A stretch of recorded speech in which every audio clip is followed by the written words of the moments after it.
Hello. Welcome to whatever this is. Just doing some last second stuff, and then I will be ready to go.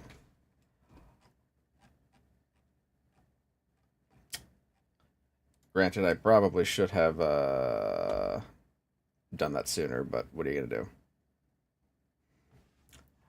I will just grab the Twitch. Oh my goodness. It's been so long since I've actually done a proper scheduled thing that I've kind of forgotten my workflow. Ah, here it is.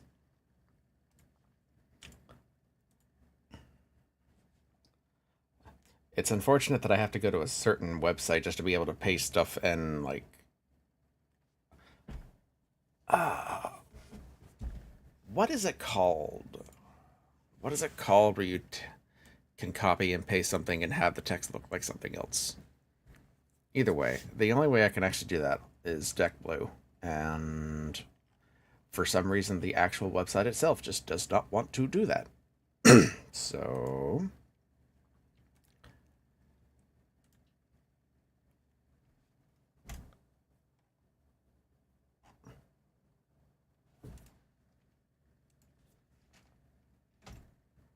that's not what I want. All right, almost there.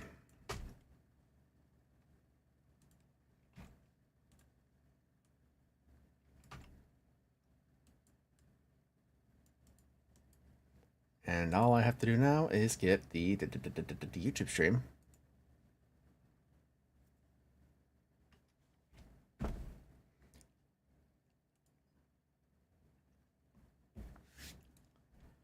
And I really wish YouTube would not have a completely separate different stream URL every time on YouTube. I wish it would work like Twitch, where it streams on one channel and then the VOD goes to a completely separate place. Because now I have to go to I have to go to the YouTube studio every single time I want to copy a link, and it's like, oh, whatever. Uh,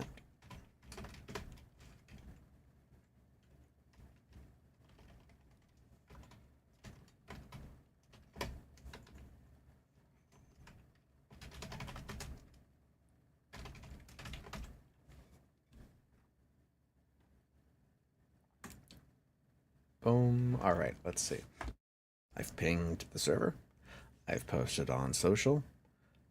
What else? I think I'm good. Yeah, I guess the only other thing I can do is maybe like a one last one, but eh. So, welcome to the stream.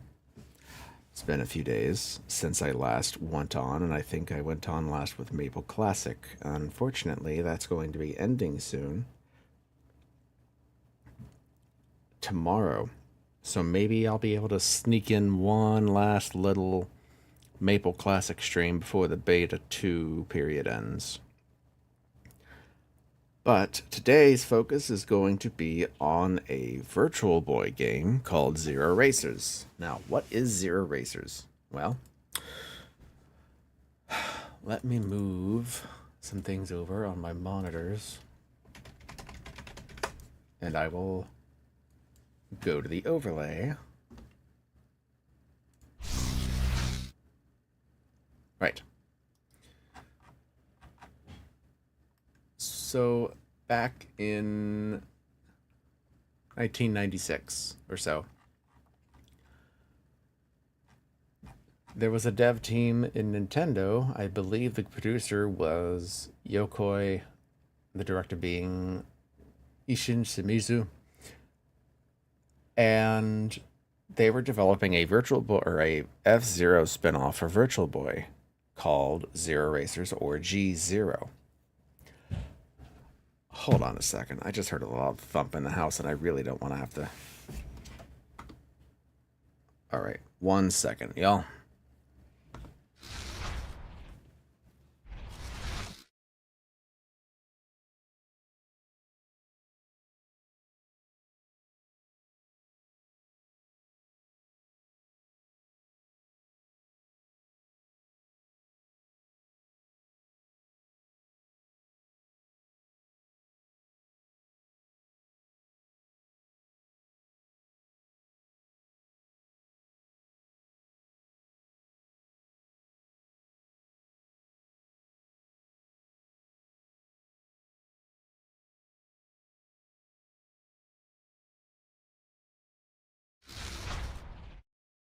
Okay, sorry about that. I had to check that.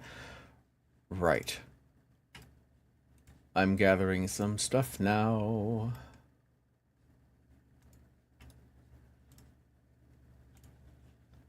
Do do do.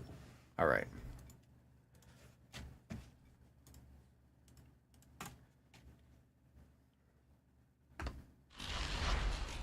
So this is Zero Racers. Issue 87, I think, of Nintendo Power showed it off for the first time. And it's for the last 30 or so years. This was it. This is all we had, save for maybe some footage of the game from Space World or so. And you know how Nintendo magazines were back in the day with magazine scans, like especially, for console games. Um, it looks so vague. All right. The quality of the pictures don't really paint that well of a picture, so we have to go off of what we can. And with the Virtual Boy, that's just amplified, right? Because it is so dependent on actually being in your face. So it's so what's the word I'm looking for? I can't really think about it right now. They're kind of escaping me. But yeah, no, no, right. So the idea behind Zero Racers is that you are in a machine underground. The racetracks are not above, all these sprawling cities, you know.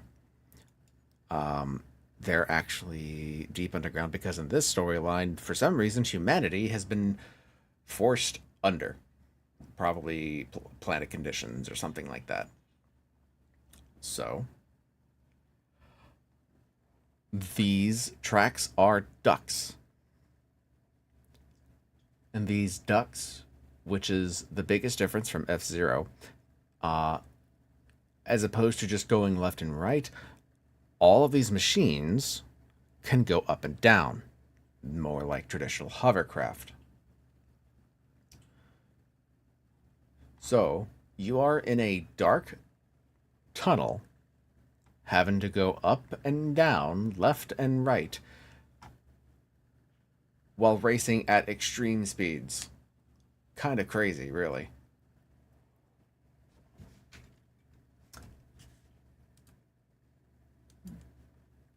But that was it. That's all we got about Zero Racers for the last 30 years, up until Nintendo decided to release these, or this, and Dragon Hopper for the first time on NSO. Now, I will admit, I have played it a bit, and it's actually quite fun. It's a shame that the Virtual Boy had the tumultuous history that it did, and had to stop production before these two games can come out fully because I feel like this might have actually done enough sales to make them reconsider. Now, why? I must say this before anyone thinks about asking. Why obsess over this? Why be so crazy over the Virtual Boy? I like the Virtual Boy because of the potential it had. I like the Virtual Boy because of how much of a different step it was outside of everything else. Yokoi wanted to do something fun. He wanted to try something different. Unfortunately, Nintendo had other plans for the device and treated it like it was a true step in between the Super Nintendo and the Ultra 64 at the time. But in doing so, not giving it the time to cook that it really should have had, as well as the games not having the time that it needed, it just didn't work too well. Not to mention most everyone being unfamiliar with how to actually work the thing properly, and Nintendo's bad messaging of being like, okay, maybe adjust the knobs on top of the thing first before you dive into it. But I feel like so many people just didn't. And that's why they complained about headaches and stuff. But I digress. I am just a fan of a niche product that didn't really have much of a chance to really get up and go. But I'm thankful that Nintendo finally produced these two titles, and I'm interested to see if they have any more unheard of titles.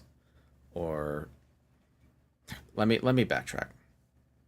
We've known about Zero Racers, we've known about Dragon Hopper, but who's to say that Nintendo may or may not have completed Virtual Boy games that might not have even been announced? They can just shove that out on SO whenever they want. And that is interesting. I know it's not an unlimited supply of games, yes, but it is something to watch out for. Now, that's me yapping about the game. How about we actually play it?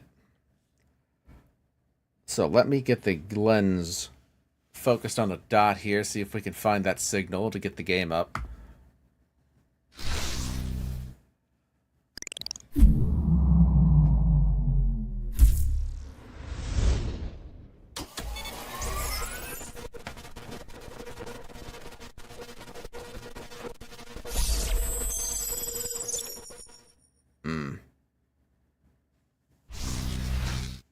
Unfortunate. Wait, I remember now. Because of it being in a kind of a different setting, I think we have to take some very special precautions. So let me see if I can find that button, and then we will be on our way. Oh, here it is. I will have to warn you, though. When it comes to playing these kind of games and checking out these kind of dimensions, we have to undergo a bit of a red shift. If your eyes aren't capable of handling that for a prolonged period of time, you are completely fine to tune away for a bit. But I feel if I don't do this, it's going to look very jarring, and it won't look too great. So, I'm going to run this bat, and we're going to see what happens.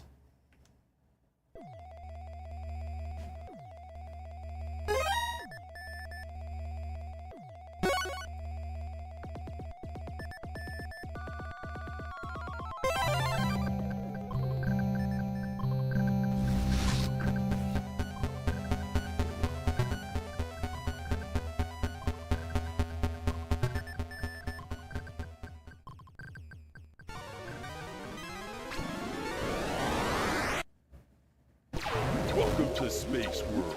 Let's go. Okay, so now we have this going off, and we have signal. We are good to go. We just need to do one last thing, and I should be fine. As I said, I hope it's not too red for most people's taste. I feel, though, that when playing a game like this, it is important to have have your surroundings match the color scheme.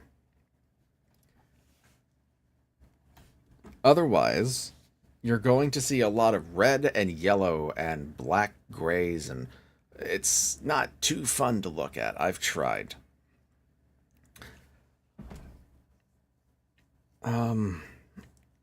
What else am I trying to remember here? I think we're good, actually.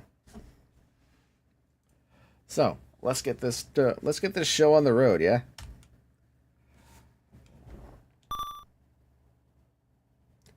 Now, I may have to do one or two things just to make sure everything works fine.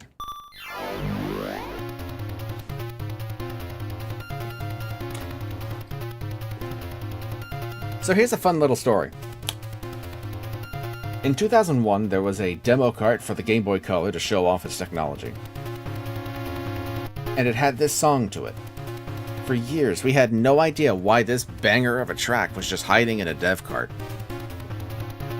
And then the trailer came out.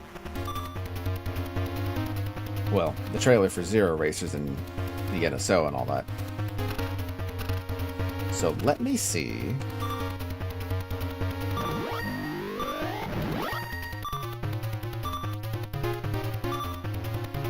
If one thing is working.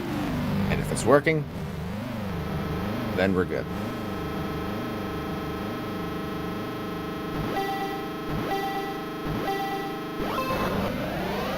Okay, we're good.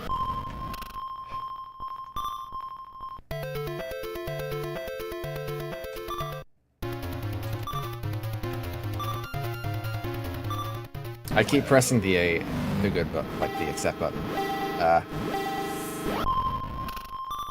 I need to press B.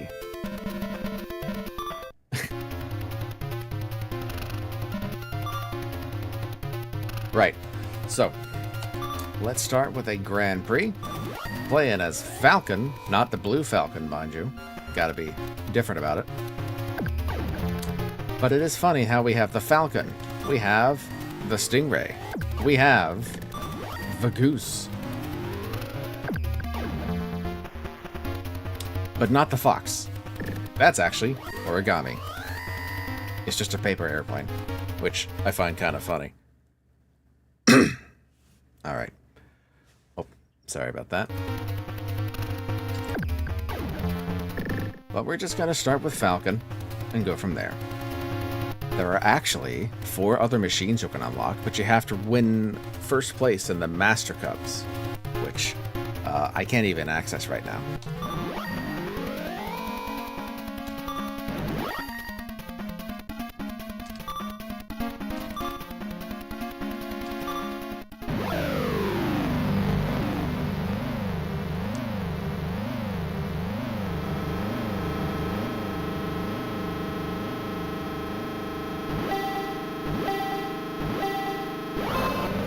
So, we have our standard controls, left, right, shift, left, shift, right.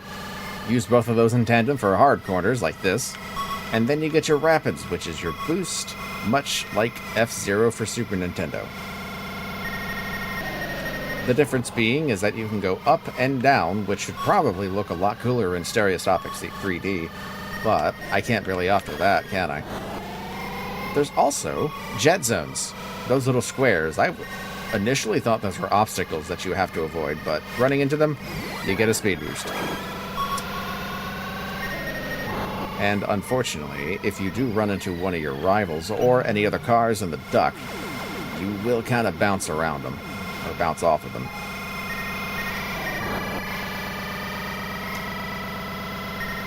There is another thing that can happen, which I did talk about briefly in the pre-game. But that'll probably start showing up next track. So let's get this done real quick. Well, I can't really say real quick because all of these races are 5 laps as opposed to just 3.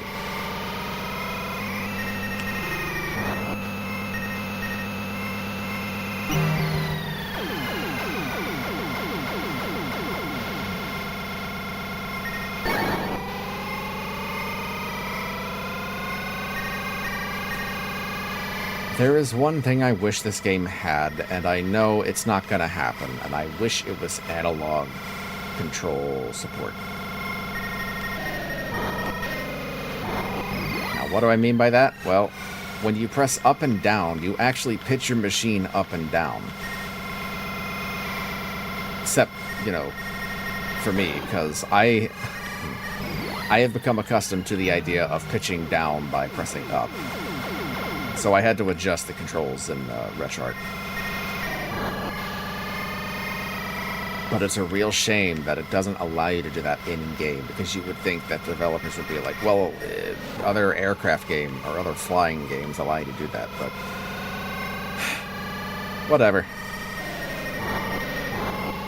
What's really unfortunate for me is that I could not find a way to rebind the right analog stick to go with the right D-pad. So doing this has to be up and down, while doing this is traditional. So there is a decent chance I'm going to be running into walls when I need to change my altitude.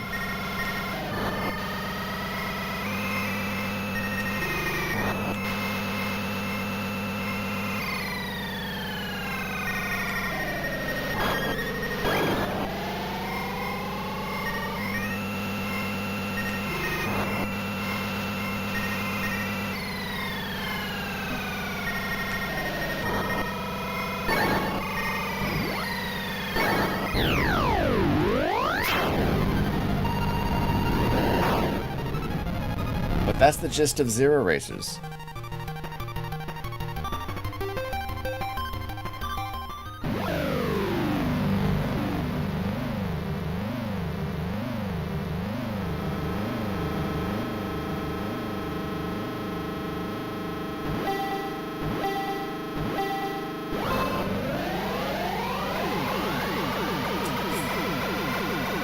There is a funny little thing that happens.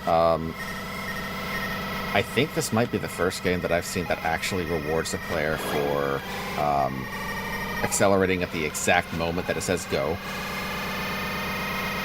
Because I know Mario Kart does that, but...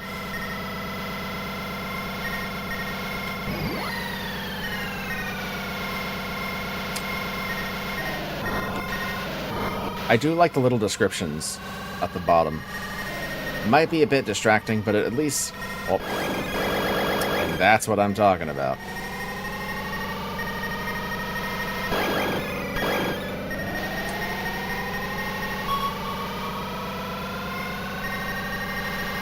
Brain thinks, oh, I have to lower myself, so go up.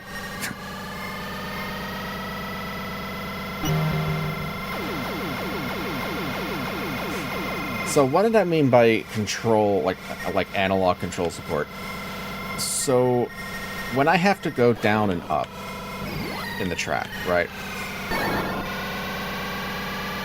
It is like a rapid 0 to 45-degree angle, I want to say. And there's not like any subtlety to it.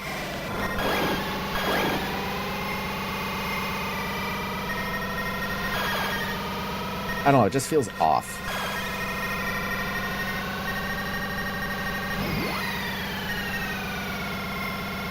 It could be done. Maybe it's just a learning curve kind of deal.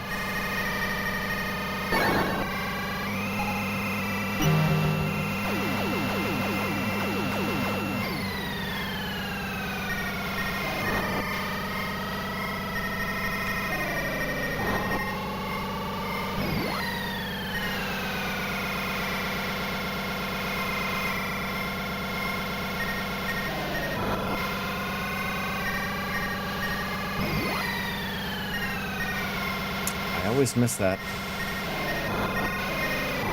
Try to overcompensate for positioning.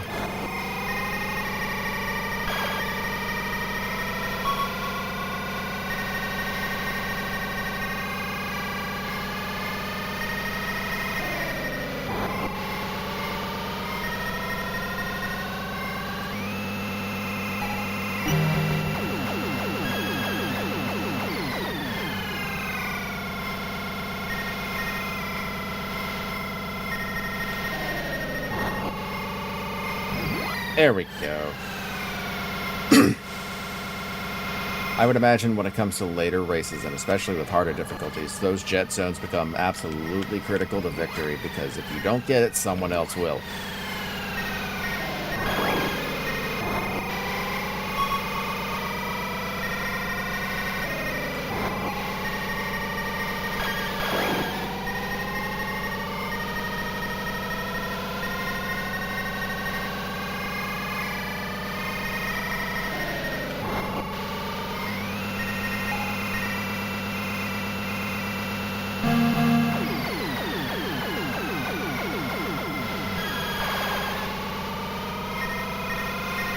But I think this game would do well with a remake or, analog.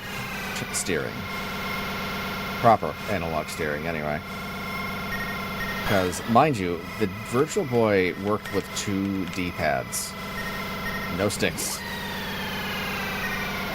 Which, ironically, for a system that was all about virtual reality and virtual... that kind of stuff.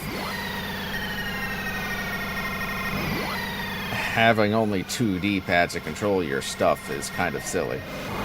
But...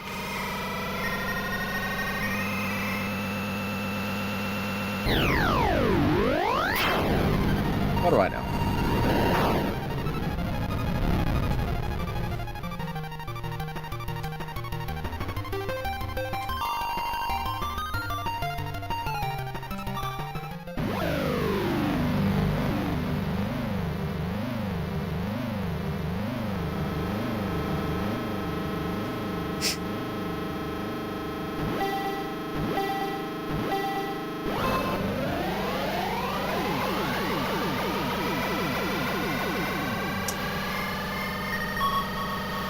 Origami over here is typically the one that's going to be blasting up ahead in front of the pole pack.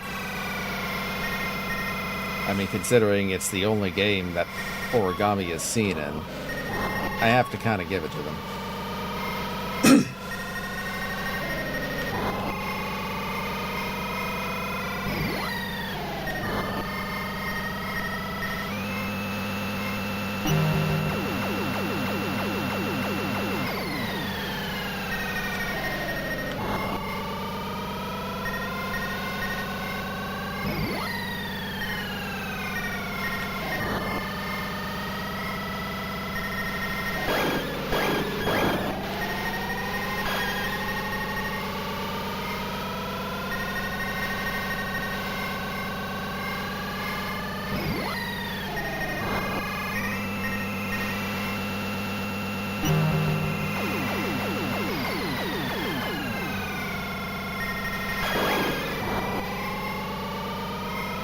I find it funny how the game says, oh, you're like 742 kilometers per hour, and it's like, am I really, though? Oh, I guess we don't really know how big these ducks are, you know? Wow, okay.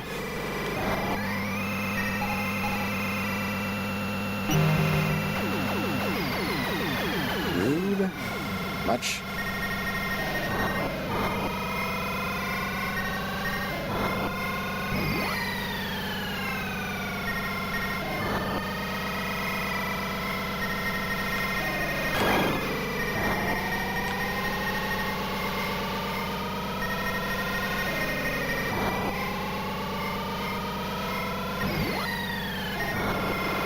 I should get that rapid, but I just don't. Maybe I can get it for the last lap.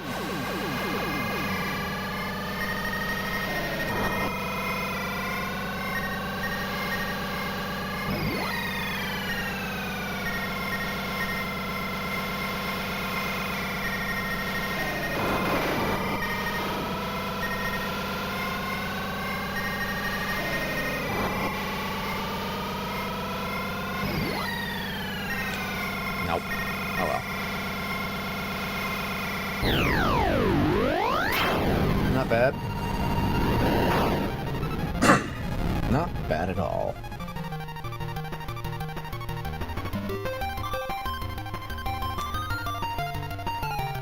So here's the fun thing about this game, right? You can actually take a look at what the track looks like ahead of time, in case you're unsure about what to expect. Instead of having to just go in there, you can just do this and take a look at the track.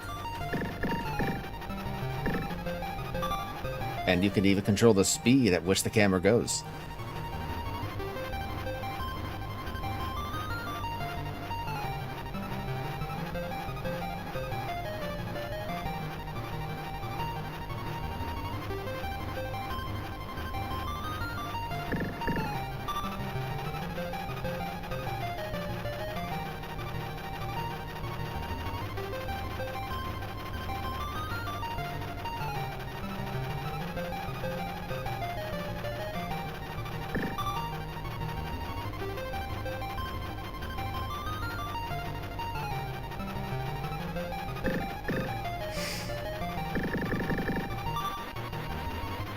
I didn't know about the reverse thing. But,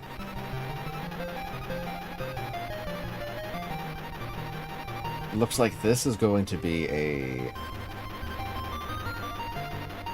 good like a good showing off of the technology of Zero Racer's engine. Tight turns going down, up, you know, all that kind of stuff. I do want to take a look at this, though. Oh my god. There actually is a built-in... Okay.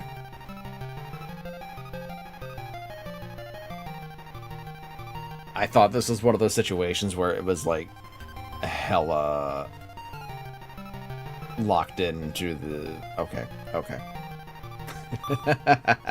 Okay. Alright. Okay. I'll have to remember that for next time.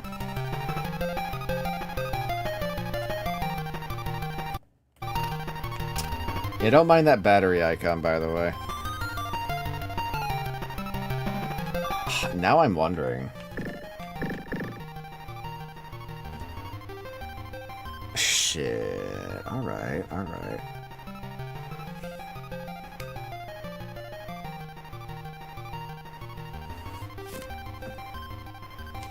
Okay. I'll have to remember that next time I play it, because I had to I manually adjusted the controls and everything. So, let's see how this works, huh?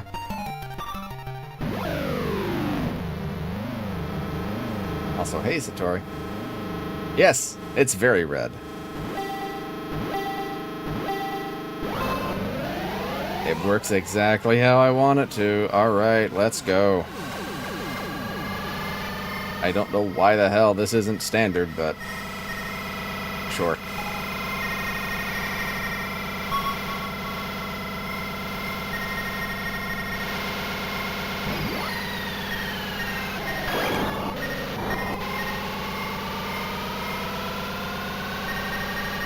Here we go.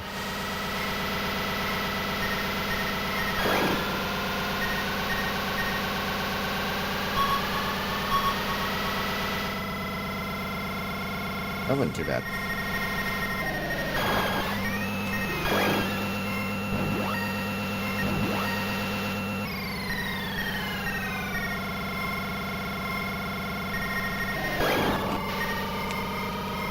Maybe a bit bad.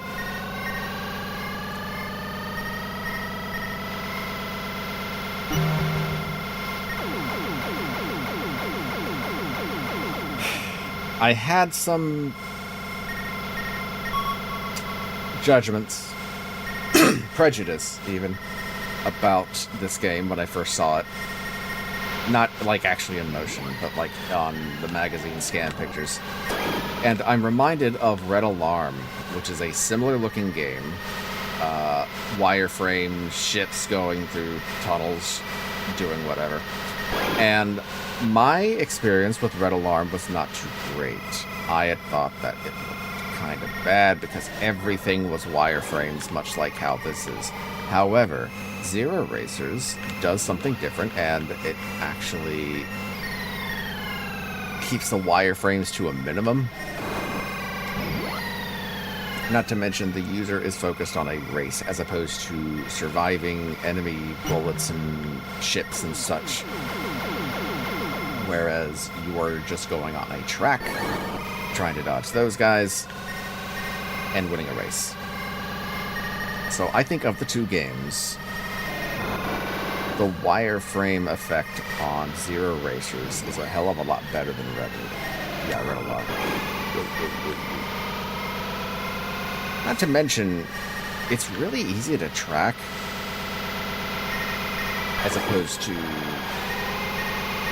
Oh, hold on. It's a lot easier to track where you're going, considering it's mainly just a rectangular tunnel. That's sometimes adjusted shape. You kind of get lost in it after a bit. You kind of just adjust.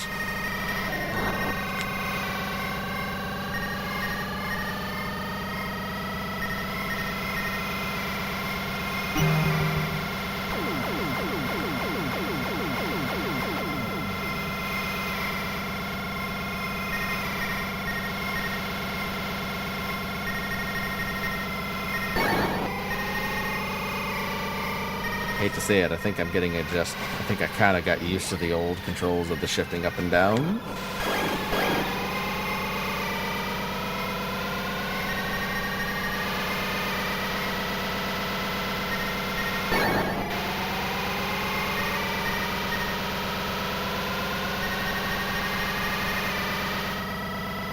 Alright, let's see, we're rank 1.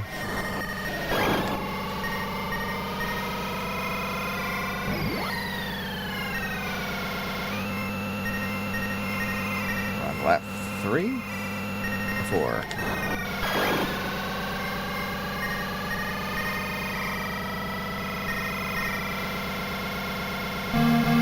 Got it.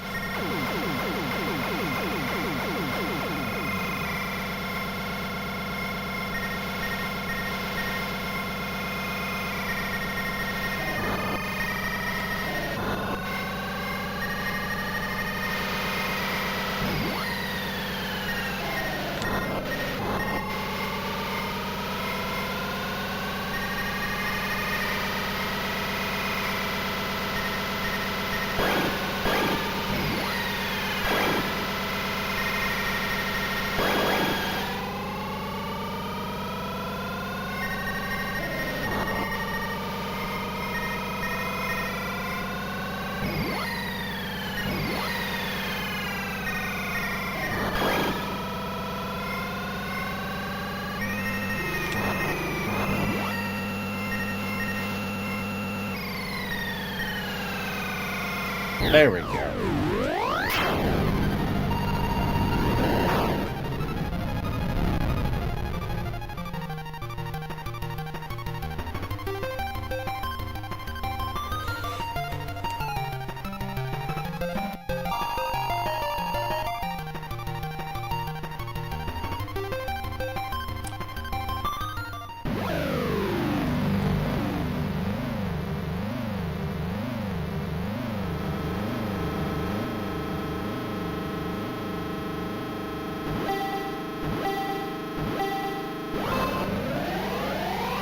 Launch is alright. Origami's pulling ahead because that's what origami does. We'll catch up to them at some point soon. Right about now.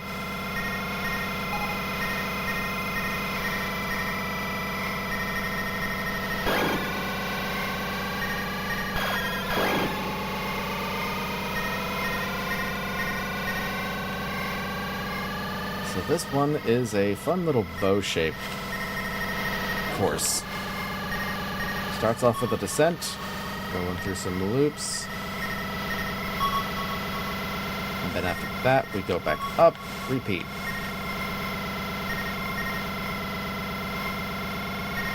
Looking for the straightaway, but that ain't happening because I gotta do that.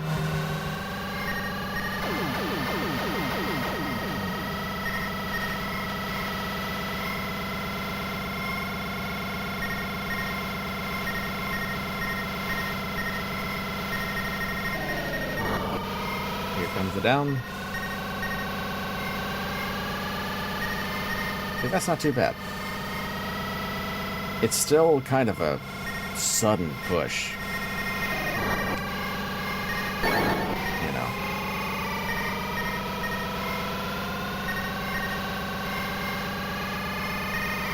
But how would I improve such a thing? Maybe just like a slow, gradual pitch up and down, maybe? No, I think I know what the issue is. It's coming out of the push. Or the pitch. Because it snaps you right back to, like, even. Or level. That's what I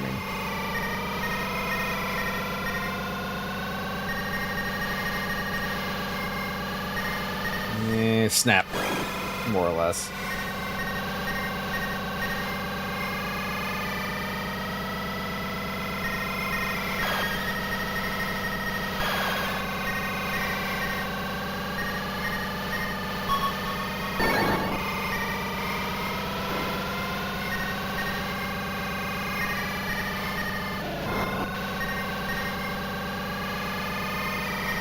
Like I said, maybe it's just something that you have to get used to.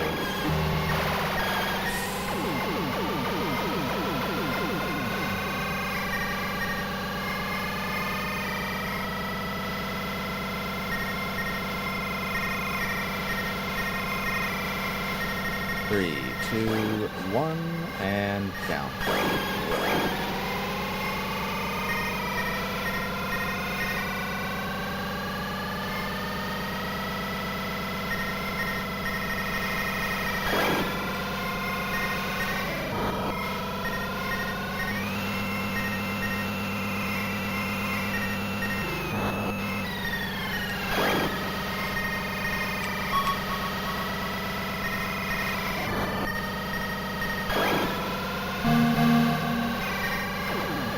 Last time. Actually, I think that was my best lap so far.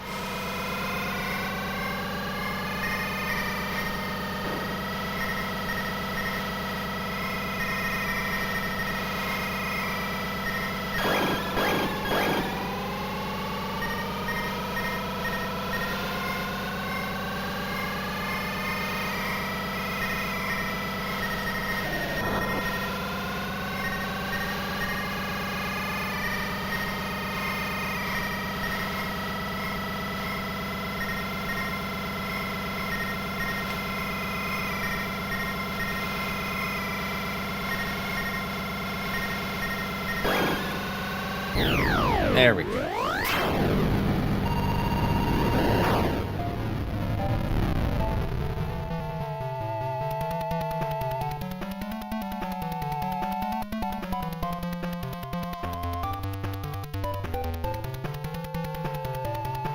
Game seems really disorienting.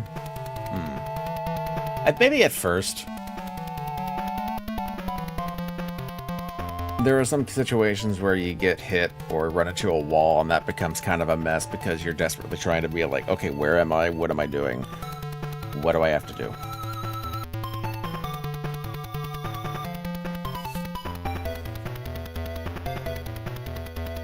But I think once you understand the perspective and the speed at which you're going at, it's not bad.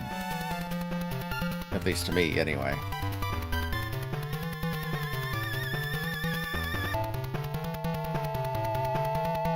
I do have to admit, the engine that they're using for this, like the 3D effects and, you know,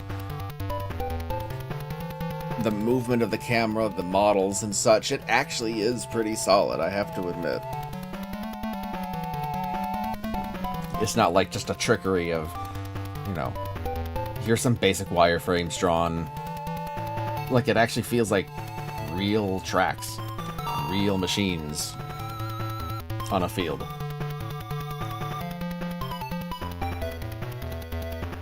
I think, like, if the floor was a solid color, the left or right walls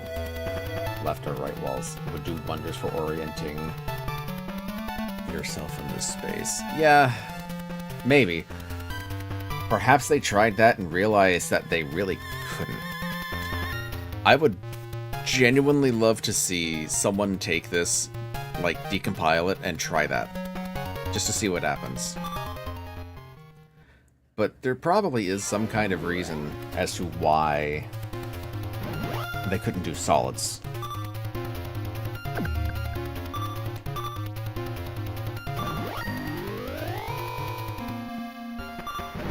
Hey, you know what?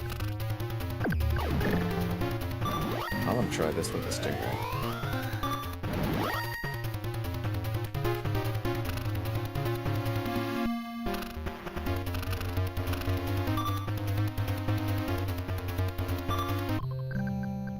Oh, I have to take a rest. Of course. The game says you have to stop.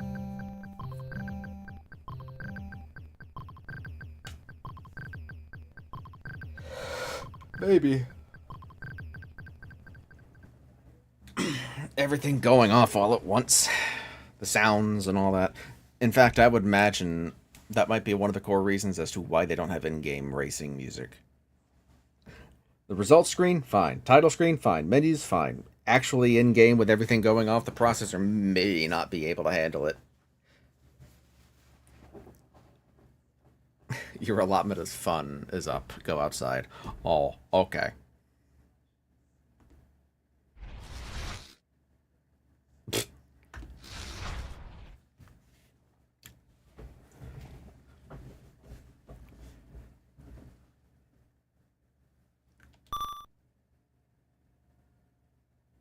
But I don't want to turn the game off now.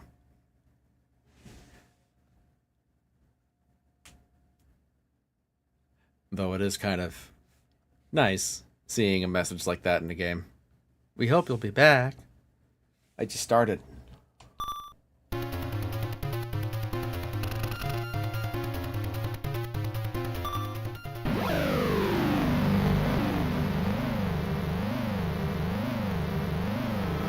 So, but yeah, I have had this Virtual Boy overlay for a while, and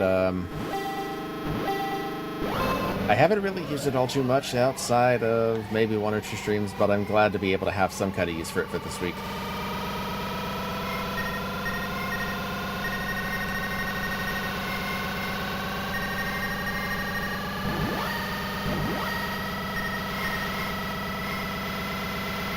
I guess in a way, it's nice to have the obstacles or the walls be transparent to give you an idea as to what's coming next. Like a big left or right turn, you wouldn't have that much reaction time if you couldn't see the big stuff ahead, you know? Whoa.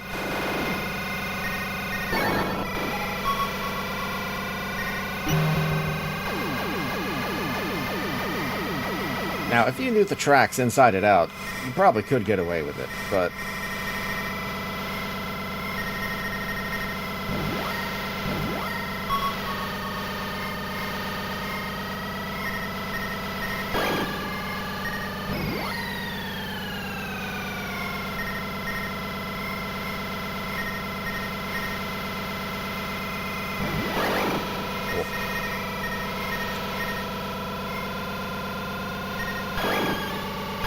I have to remember that that is a gravity well that'll pull me up into the jet zone and not an actual wall. Track mastery is like 75% of racing games, yes. But when you're trying to learn it and the walls are solid, for example, you might not have the reaction time if you're like casual Jimmy trying to learn this.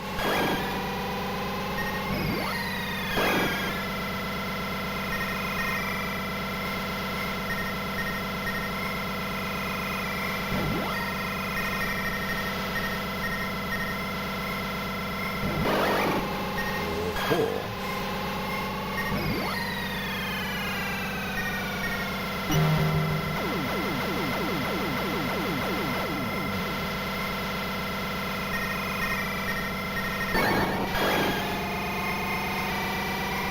But going back to the whole overlay thing, I have found in my experience playing Virtual Boy games in general that... Oh, that's a harsh pull. If you're just gonna put yourself into the headset with the light, like loud lights on around you, like bright, I guess, you're more likely to have a headache, I suppose, or eye strain when you pull your head back, because your eyes have already adjusted to the red lights from the mirrors and the ribbon. I would assume the same would be similar to if I were to just have the actual gameplay itself with my traditional overlay, where it's all this red amidst, like, surrounded by the yellows and grays and such.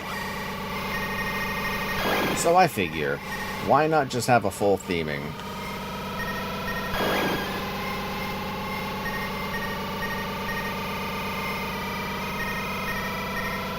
And also, I just wanted an experiment. See if I could do, like, a complete overlay overhaul.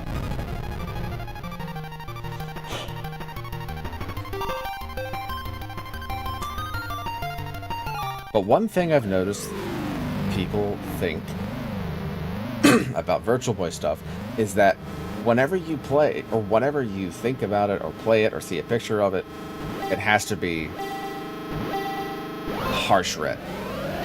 And that's not true. Like, check this out. This is like pure, actual, hard red Virtual Boy. And I thought, you know what? I feel like that's a bit too much, even for, you know, me, right? And then I remembered Tony Grayson, the developer for Anton Blast, who was heavily inspired by Virtual Boy Warrior Land, made a tweet thread where he noticed that whenever he took photos or videos of Virtual Boy Warrior Land for reference, he noticed the photos had a distinct pink hue to it, as opposed to the stark 4-color palette red, you know. And I thought, you know what? That's not too bad of an idea. It looks pretty okay. So I applied a filter to most everything on the overlay, including my model, and wouldn't you know it, it actually looks a bit more tolerable.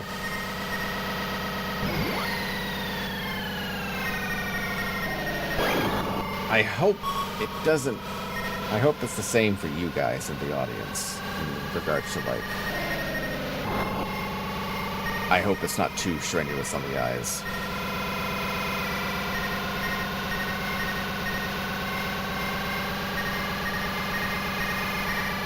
That being said, I would love to see what this effect looks like in actual hardware. Or I guess I could pull up my Switch and actually charge it up for once and activate NSO. Or not activate, just load up the game on NSO.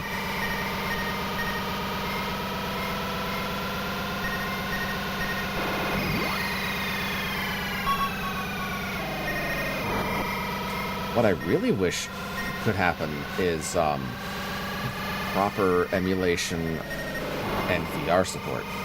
Because I do have a Valve Index, right? You would think that someone out there would have just easily have made an emulator that works on Index, that replicates a 3D effect. But the only one I have seen for any kind of VR headset is for a Quest from 7 years ago or so. And I'm just like, how, man? Why? Why Quest, of all things?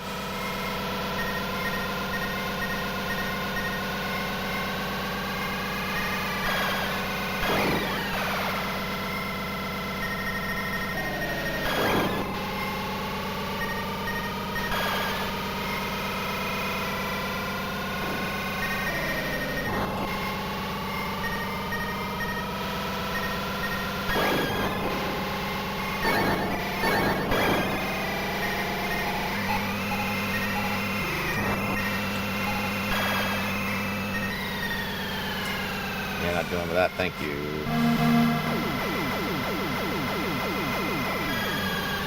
Pardon me. Last lap, I'm gonna have to lock in.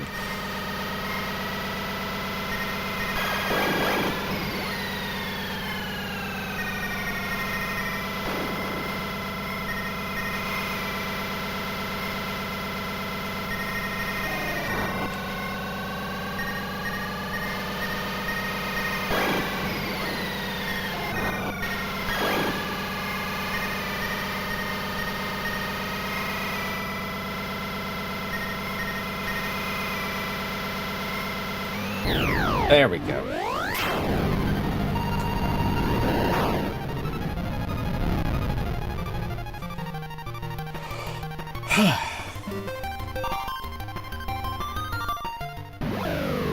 So today's going to be Zero Racers. I'm probably going to take a look through all the tracks, and then that'll be it. Maybe I'll try one, like, wait. I should have looked at this track first. Oh well. So I'll probably take a look at the first Grand Prix again with the the secondary difficulty. Once I'm done with this and the next one. And then that'll be it for today's stream. Tomorrow, I'm going to see if I can hop on Maple Classics Close Online Beta 2 for the last day of operation. Wow, that's a turn. And then later that day, I'm going to be going on with the usual weekly repo nonsense with America, Nya, Shydrake, Algie, maybe Nurabev if she's around, because she seemed to really enjoy last week's run. And then Thursday, I'm going to be going back into Virtual Boy stuff with Dragon Hopper, which hopefully will become a very small series. Well, maybe not a series. I know someone was able to beat it in like 3 hours, but knowing me, it's probably going to be 1 or 2 streams. And then after that, the only immediate thing I can think of would be Quake. So we're definitely having a 90s month, it seems. Mid-90s even.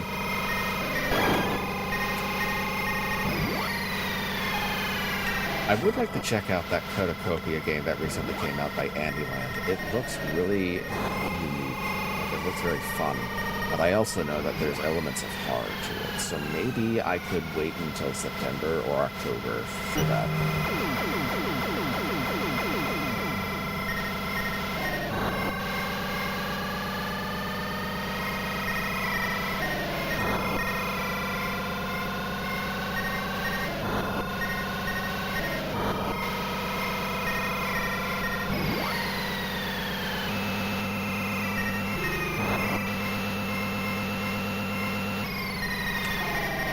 Oh, this turn sucks. So does this turn.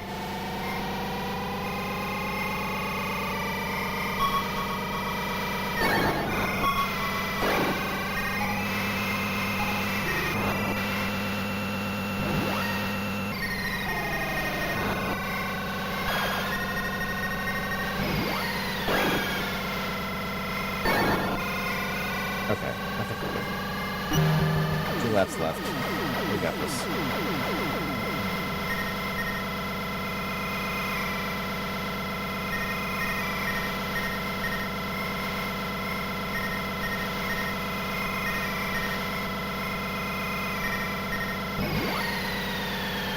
Here comes the turn point owl.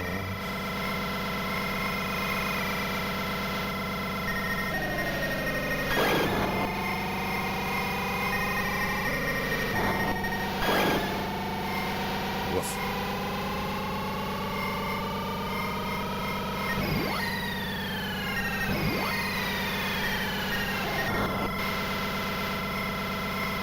So apparently, this game was supposed to have multiplayer functionality by use of the Virtual Boy link cable, but since that, well, I was gonna say since the cable never came out, they can't really do that. But then I remembered, wait, this never came out to begin with. If both of them came out, this would have been the first F-Zero game to actually have multiplayer to it.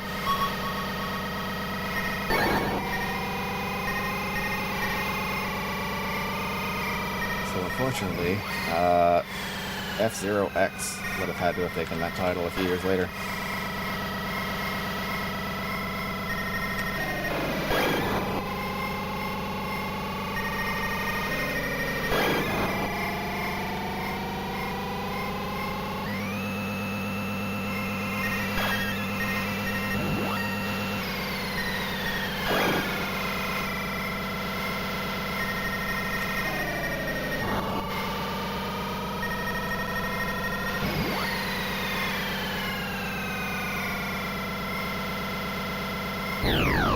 Okay.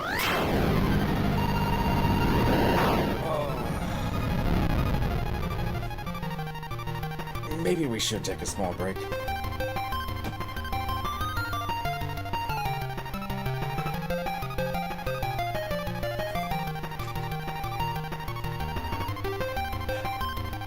It's very red, yes. I know.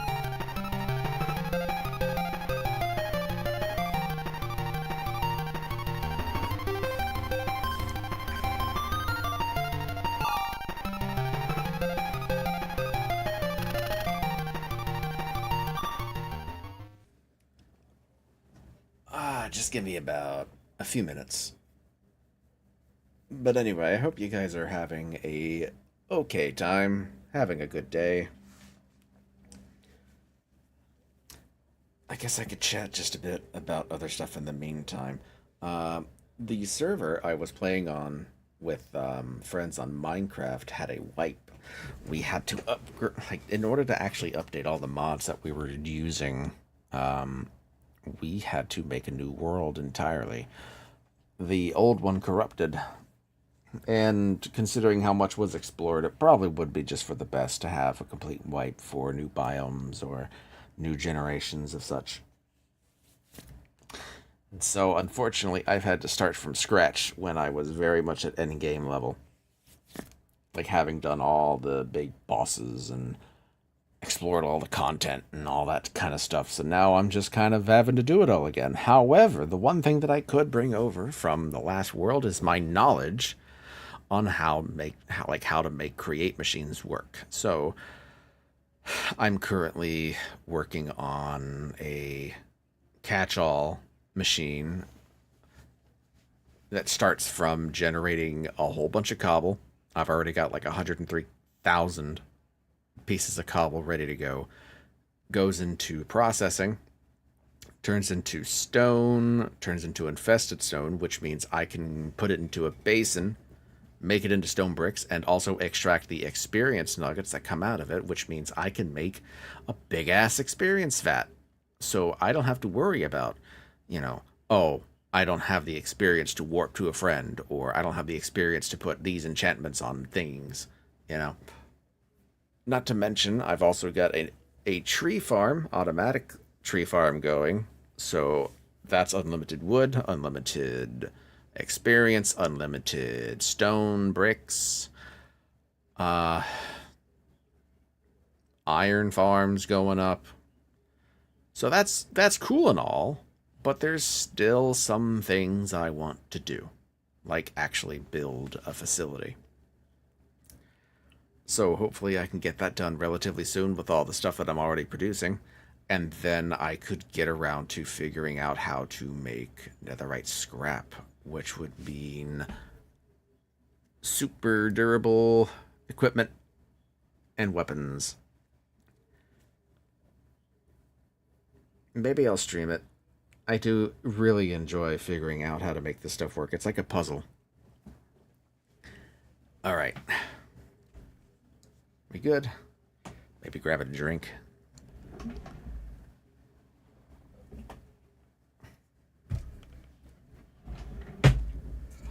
Trying to figure out what I want to do for dinner tonight. Maybe some chicken. Who knows? The alternative is a BLT, but quite frankly, I'm not too much into I'm actually not into the idea of that. I've been kind of hesitant about the lettuce as of lately, and I'm pretty sure everyone knows why. I would hope that they're also kind of hesitant about lettuce, but, So what is in this track?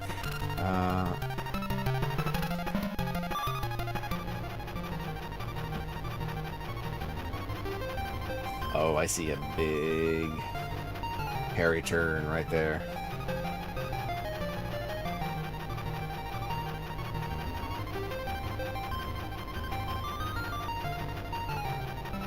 It's not too bad, too terrible. Oh, and it goes up. Yikes.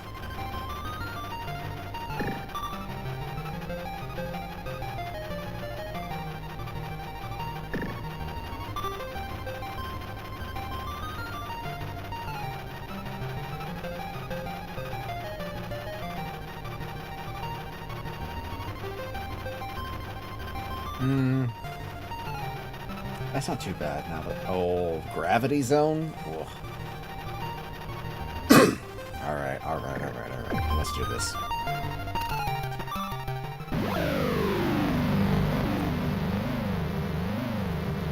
I'm remembering a meme that was circulating briefly, where someone just throws down a big-ass rubber band, and whatever shape it makes is the track.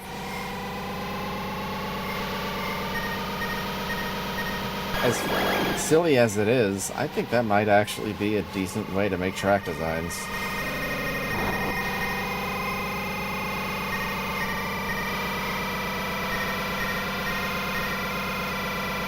Ooh. Harsh. Harsh incline. Upline. Ascent.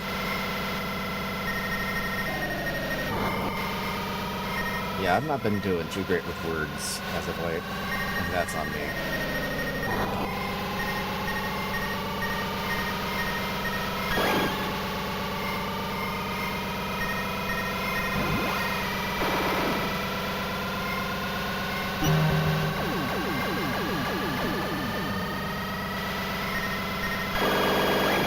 Fuck.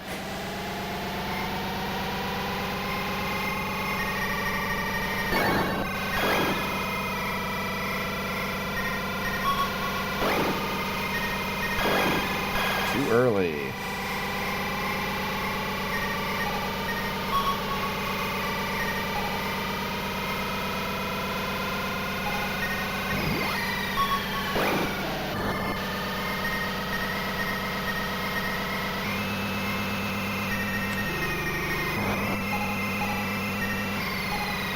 There we go. Spoke too soon.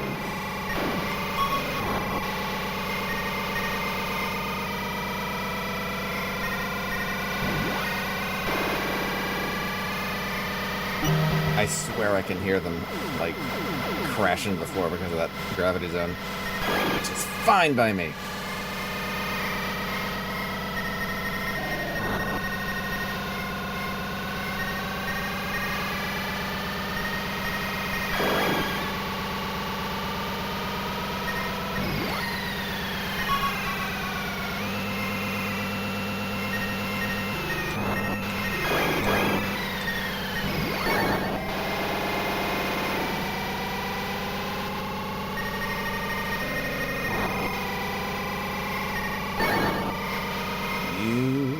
Jerk.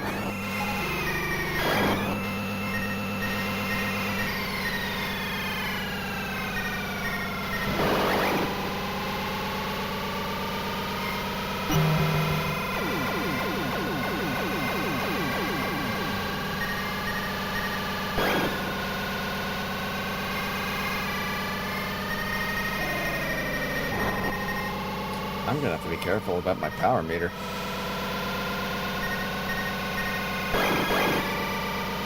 Oh, I just remember. Well, I recall there being a Star Fox prototype being shown off, like, at Space World, and I wonder if that was just a tech demo or. Get the fuck out of the way! God damn!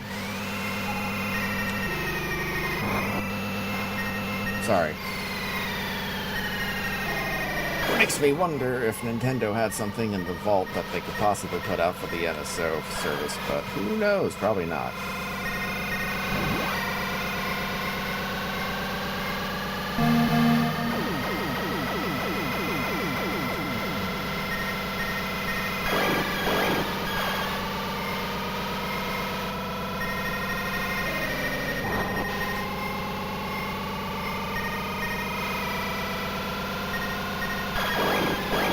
Too early again.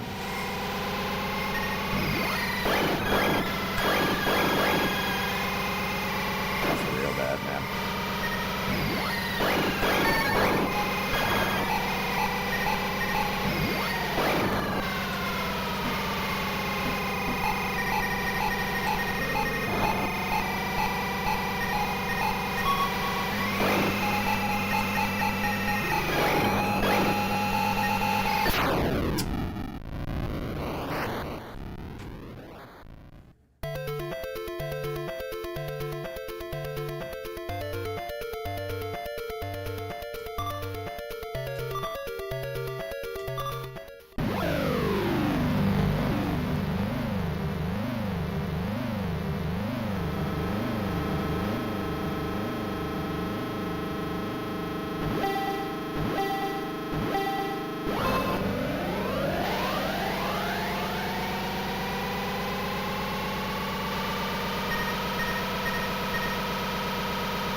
Fucking A.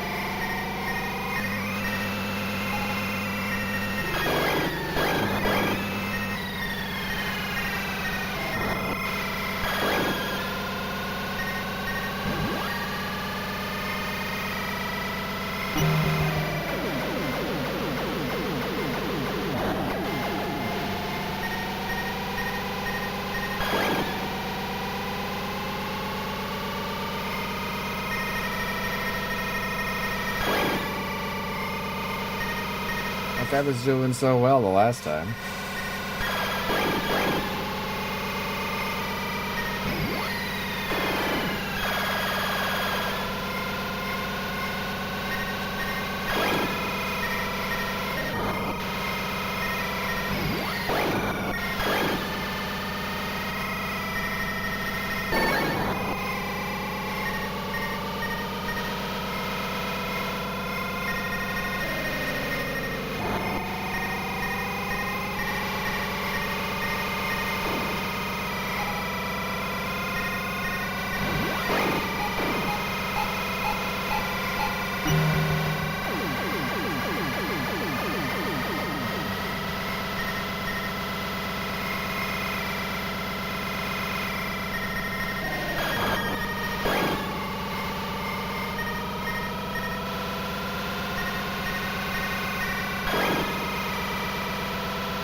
God, these fucking dudes.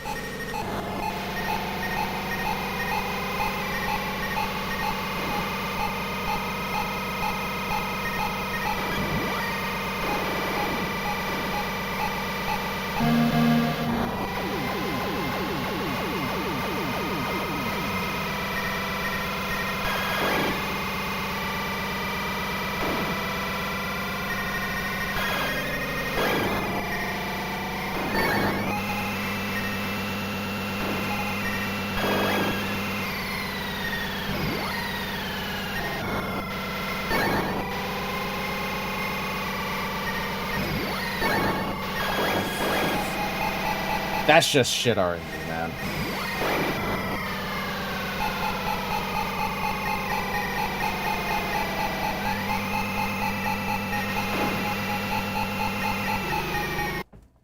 What?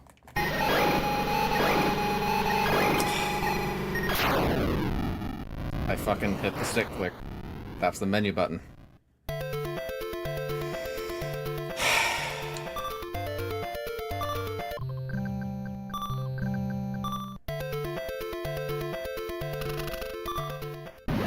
Why am I having issue with this stage?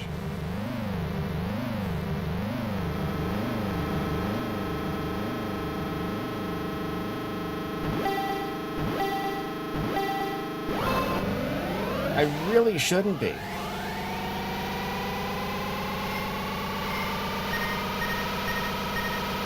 Maybe it's just the machine I'm using just doesn't really work well with this. Maybe I should have stuck with Falcon.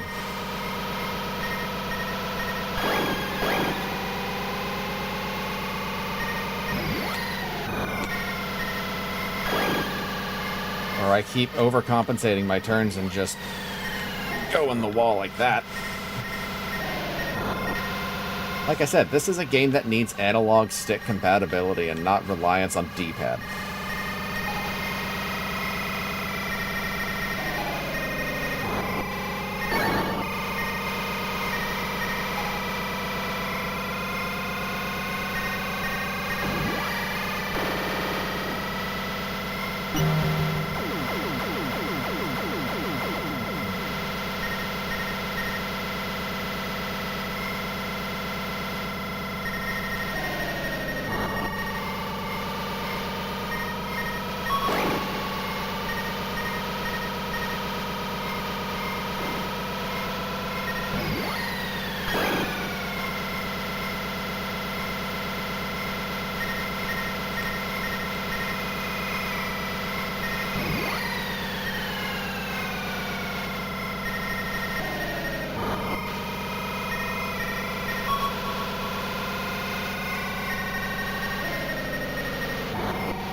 I go again.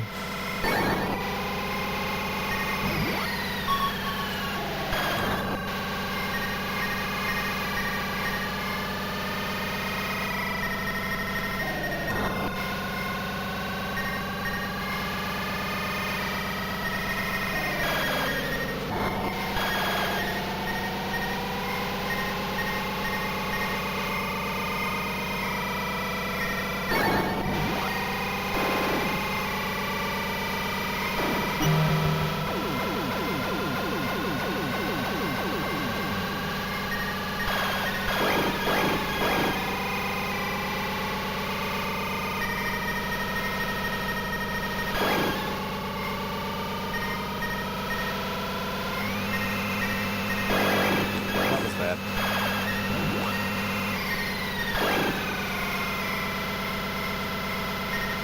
Didn't realize I was coming up on pitch.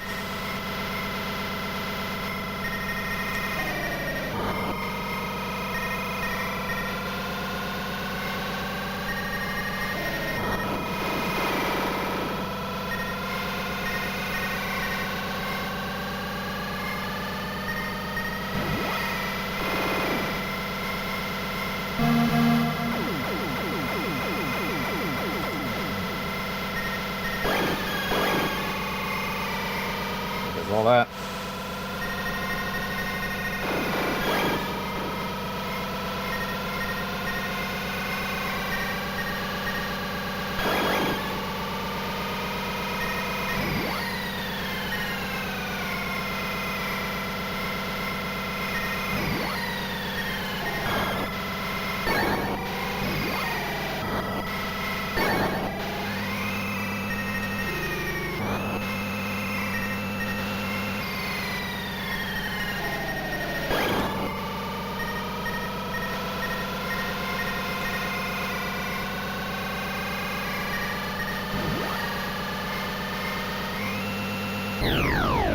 Okay.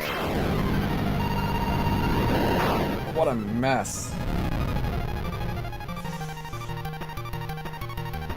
But we got it done.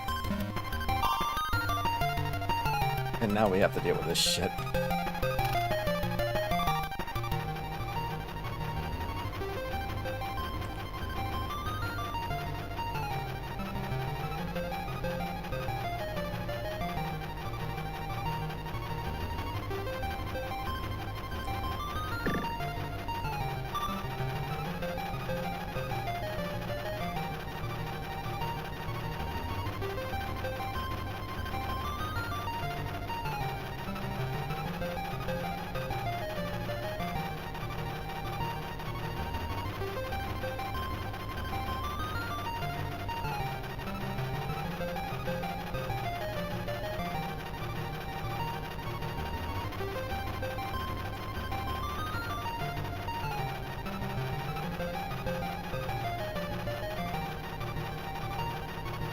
That's not too bad. I think we can do this, no problem.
Okay.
God, that probably feels super disorienting if you're actually in that machine going a full 90-degree turn. Like rolling it. Ugh.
I don't like this car.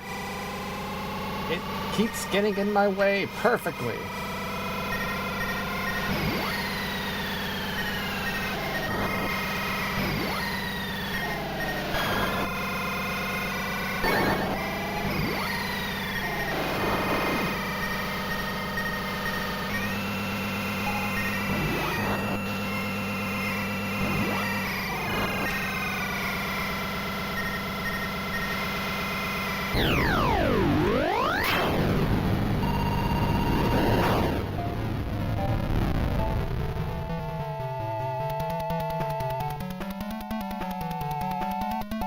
Huh.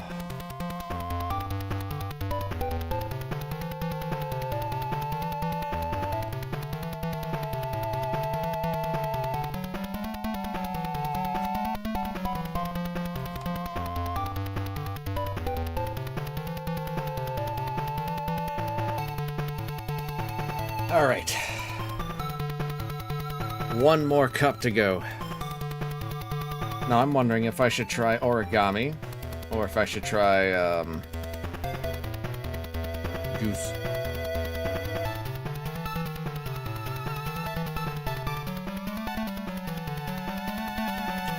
Actually, you know what? I think I will do goose. And then I'll try the first cup with origami on whatever difficulty is next.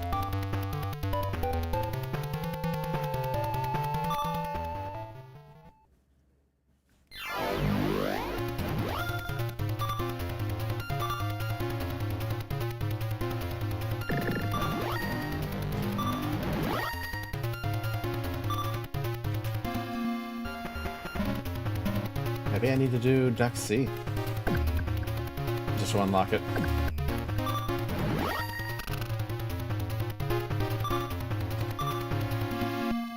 Alright. We're gonna sight read this one. Hold on.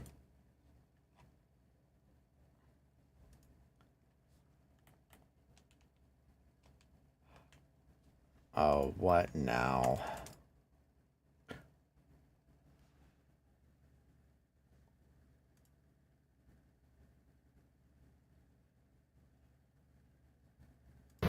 There we go. What?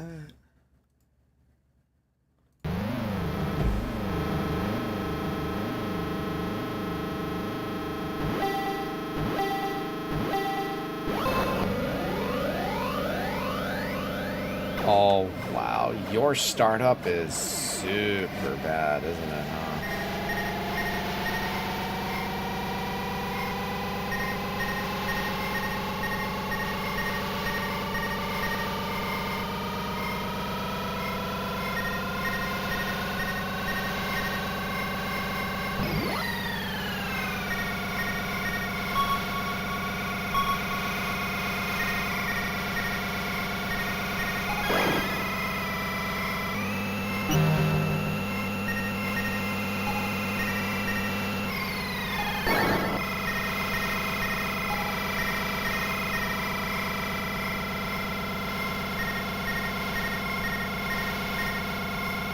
I guess that's the gamble of Goose, huh?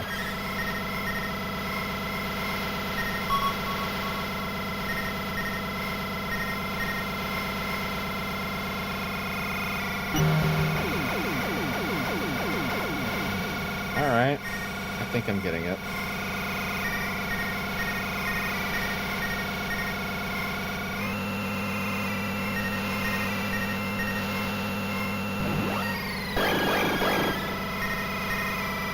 Mostly.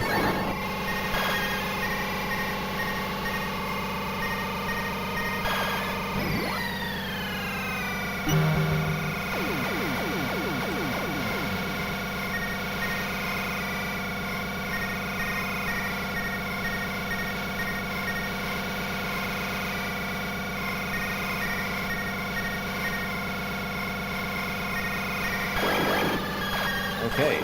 Basic shift is not happening. Figured it would be light enough to just do that, but I guess not. Hello.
Thanks, I guess. All right.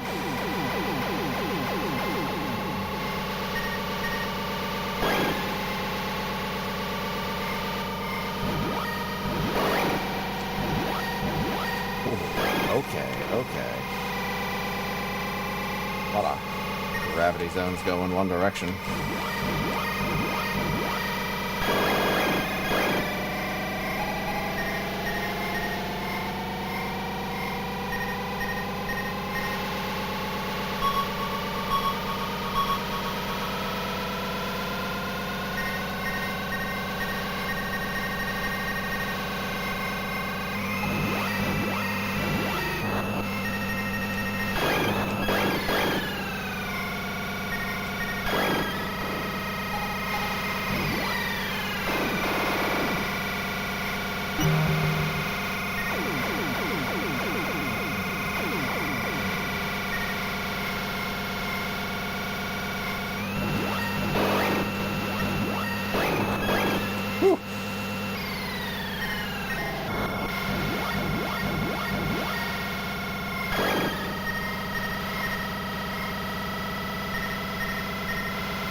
not the best I could have done.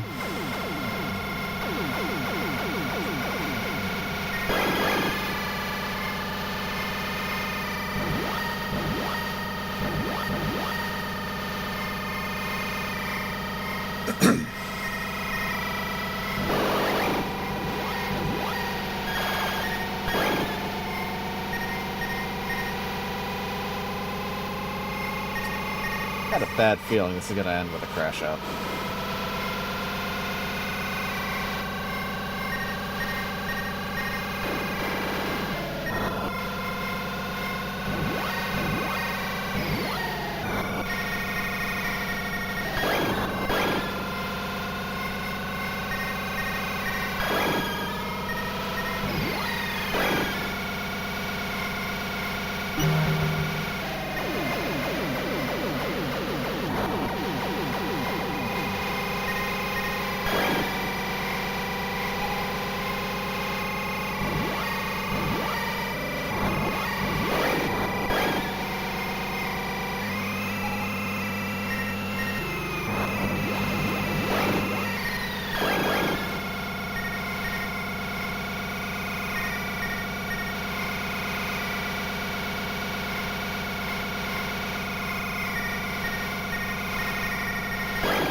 Shit.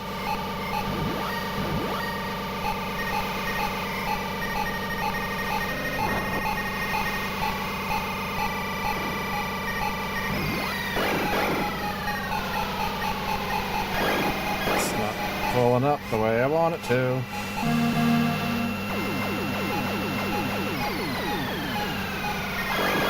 Oh yeah, this is gonna be a crash out.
Come on.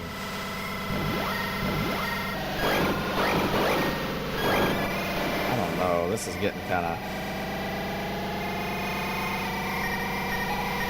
not great. I might just go Falcon again because Goose is just not doing it for me.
Yeah, it's not great.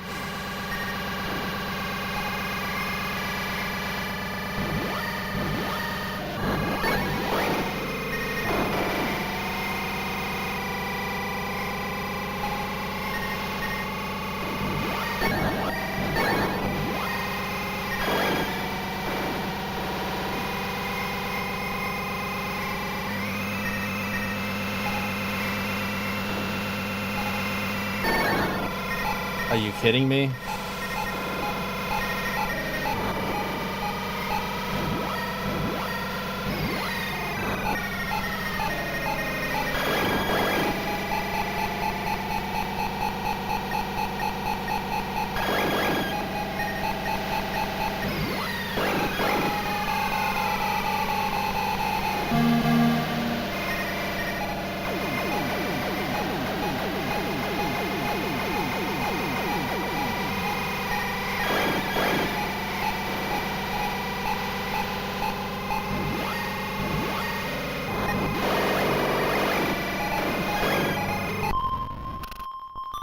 Nah.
I just want to be done with this one as soon as possible.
Give me a second. I want to see something.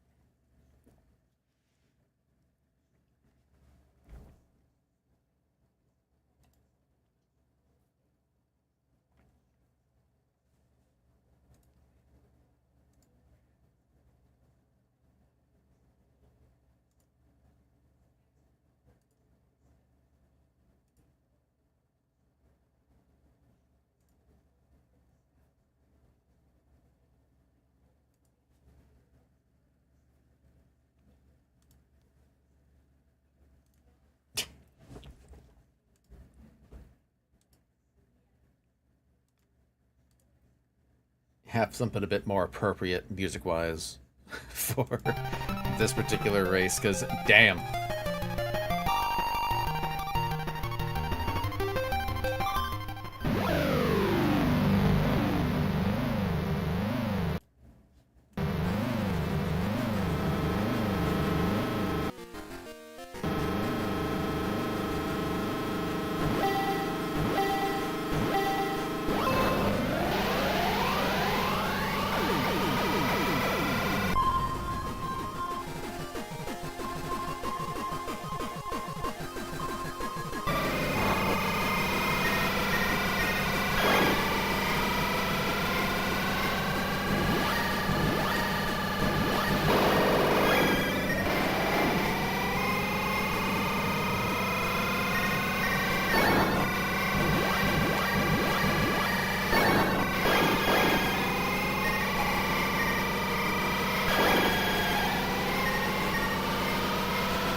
God damn it.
God, man.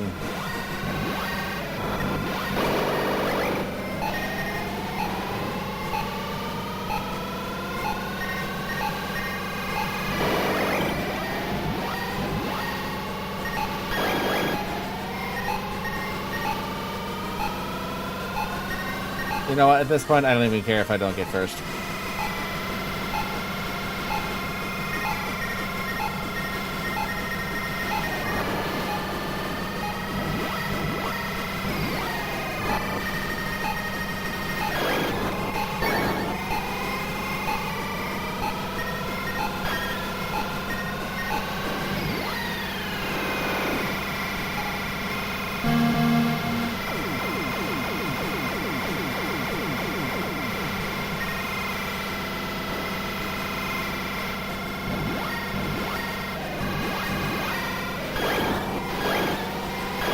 Stop!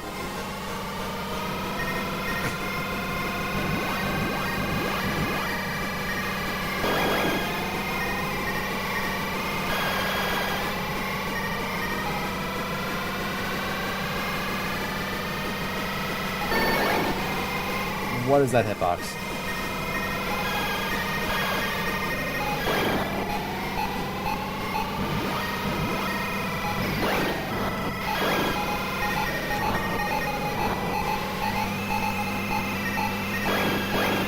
That's on me.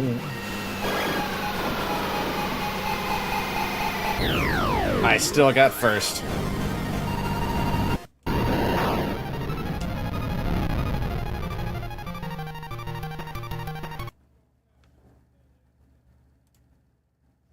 Whew.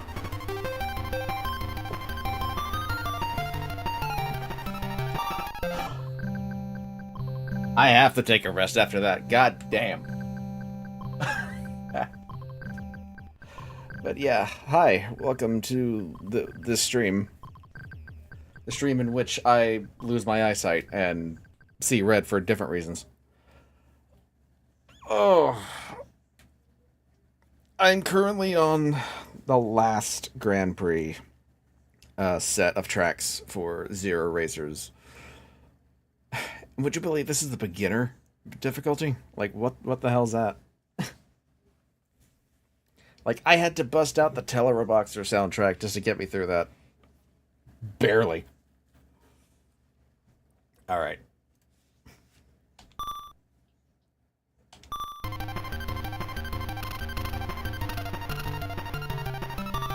Yeah, check this out. Let's see.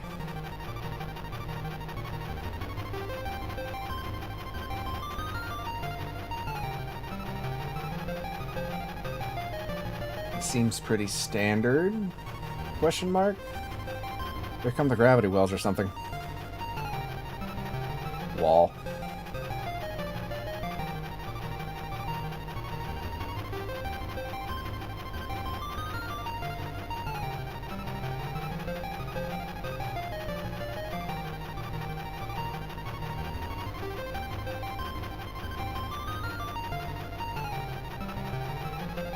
Copyright free, Eurobeat does wonders. Maybe. But I want to keep it thematic. You know? Okay. Let me see if I can find something that would be appropriate for this one.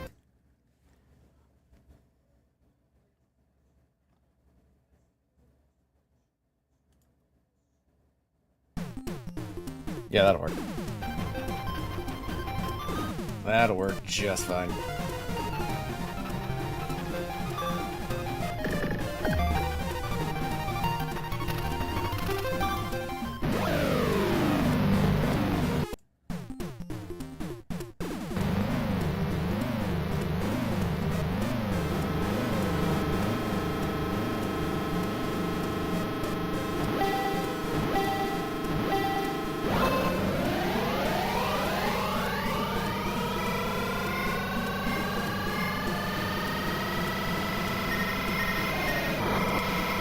Liquid poison, I guess.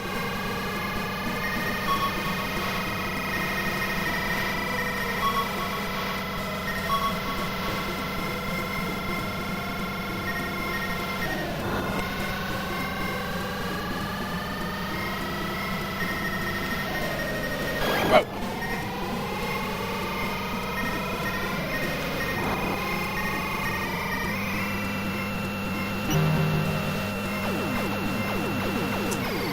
Well, that's the thing. This is an F-Zero game. I think it should have came out, but the Virtual Boy got pulled before they had a chance to.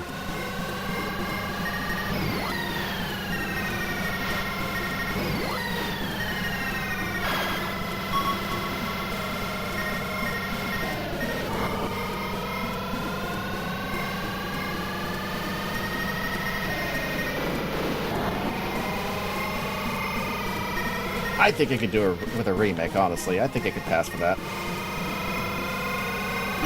And some proper analog stick steering, maybe.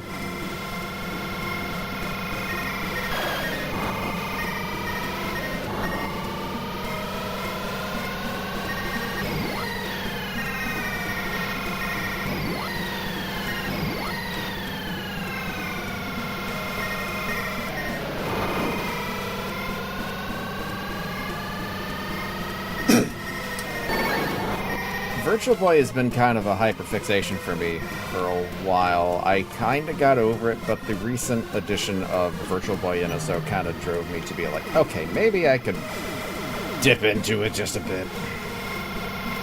Like, to the point where I had, well, I still technically do have 2 units. One of them works, but with a broken ribbon.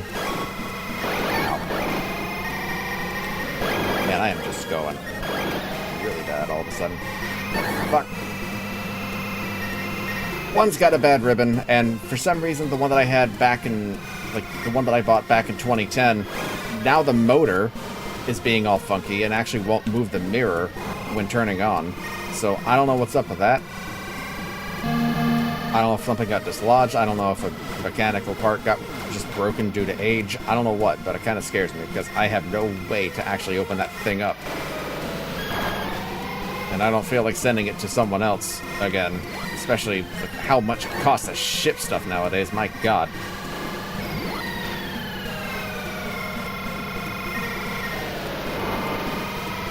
But I had all 14 games in the US library, Jack Bros included. Had to sell that, though, unfortunately. But I can't really say, you know, it's a bad issue, because I'm still... Should have got the money from it.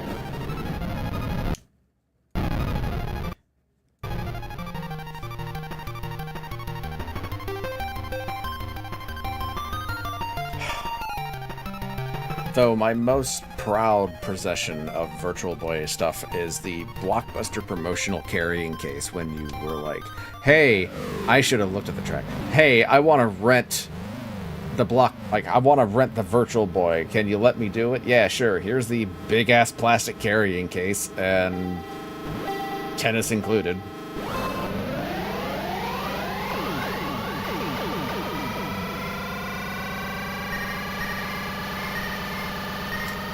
OBS and RetroArch. In my case, I also apply a color filter to my gameplay because I know seeing it in pure red would be kind of a hassle for a lot of people. Probably a bit of a like, not a selling point. What's the opposite of that? Drives people away, you know? I press the button to show everyone what I mean, but look at this shit. Here comes a hairpin turn. 3, 2, 1. Whoa!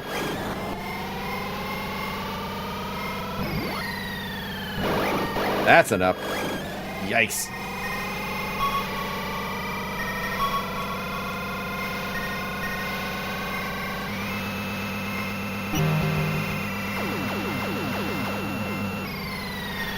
Can I make my avatar wireframe? No. Not without redrawing it pretty much, or applying vector graphics in Photoshop, like a trace over maybe. But that would have been funny, now that I think on it.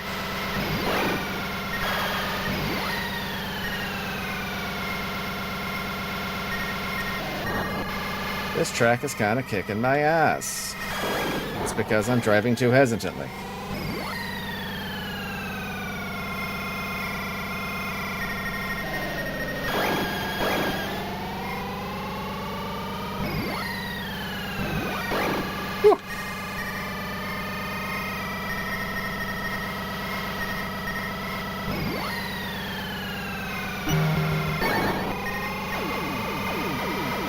Supposedly, in the Switch 2 online and apathy... Sorry, let me start over. I'm kind of overthinking here. In the Switch 2 NSO app, there's actually filters now. So you can play in green, black and white, Game Boy Color, like Super Game Boy filters, so it actually has some semblance of color palettes. However, I have not actually looked that up. And plus, I don't have a Switch 2. The best I've got is a Switch 1, and I have had that since 2017. I just cannot justify shelling out $500 for a system that I probably won't be playing much of anything with. I need to fucking quit doing that. I don't know, like, Bonanza's cool. Whatever, like, the Ocarina remake is probably gonna be fine. But it's just so fucking expensive, man. When I could be using that money for, I don't know, food.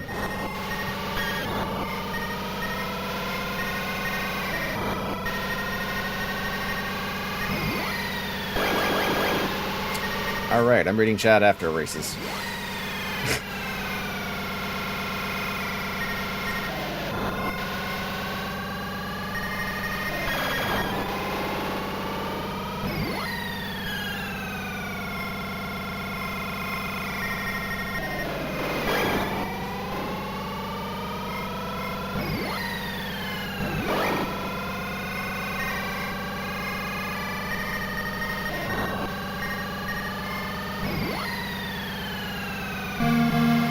this is a lot more tolerable than that second track in this Grand Prix. Oh my god, by a mile. It's like, yeah, it's got like a gravity well or two, but it's not like terrible. The biggest gimmick is having to go up and down in this hallway.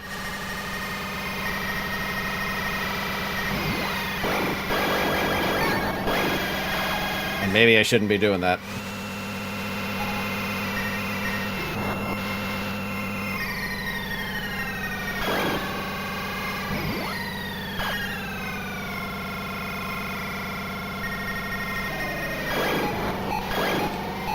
No, I get it now. The reason why I crashed out so hard was because I was also turning while going up with the analog stick. It probably wouldn't be too bad with a D-pad now that I think about it.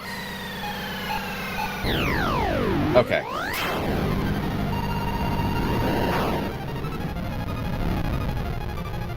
I only have the Virtual Boy Wii Switch and NES. That's not too bad.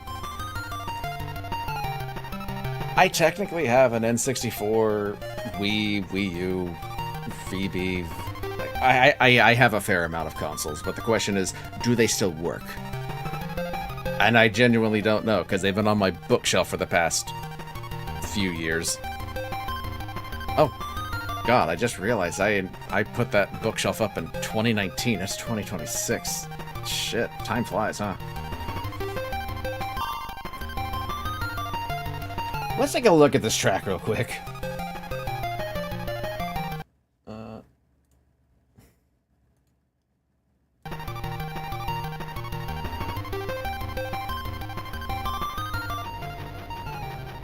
Just so I'm clear on what to expect here, which is honestly a really good feature of this game, I gotta admit. This is the last track, I'm pretty sure.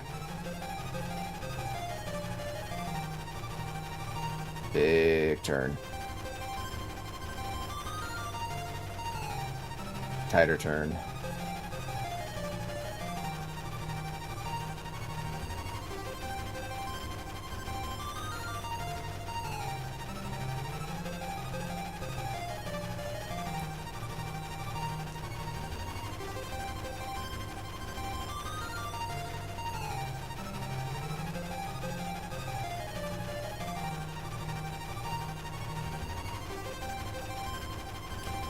I've got a Famicom, but I've never actually had the opportunity to, like, plug it in properly because of,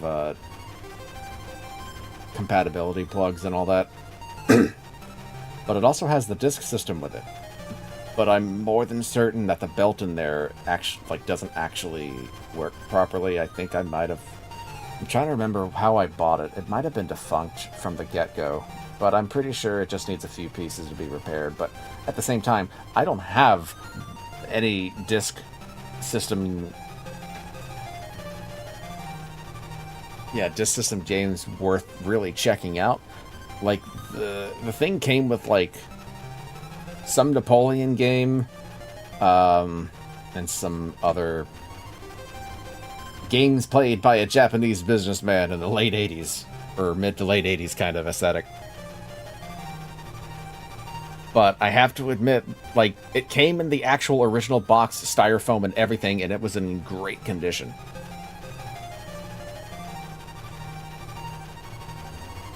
Hell, I think... I'm trying to remember if... No, I got the Famicom from one guy, and I got it with a robot, which was in also perfect condition, which is like, what the hell? I don't know how I managed to get that deal. And I think the disc system came separate, but, I'm rambling.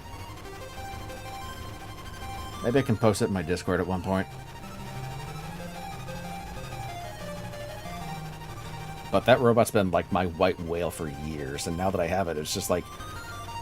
Huh. It's kind of lonely up at the top.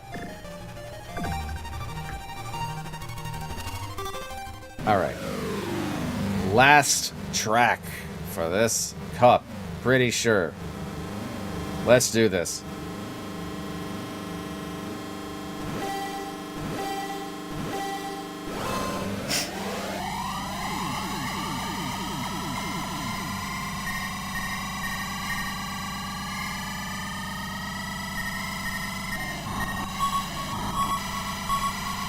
Damn it. I didn't mean to pick that last one up.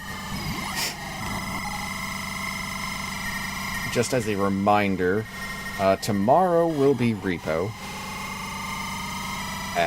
Maybe a bit of something else during the day. But more importantly, Thursday will be Dragon Hopper. I've been looking forward to playing that game for a very long time, and now I finally got it.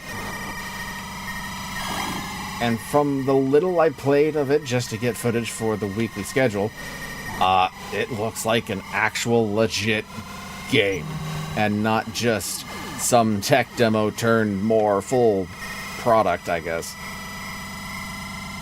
that Nintendo put out prior.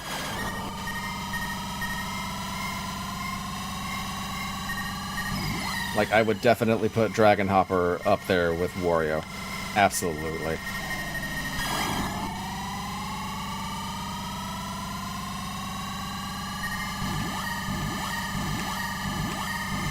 What are these gravity wells?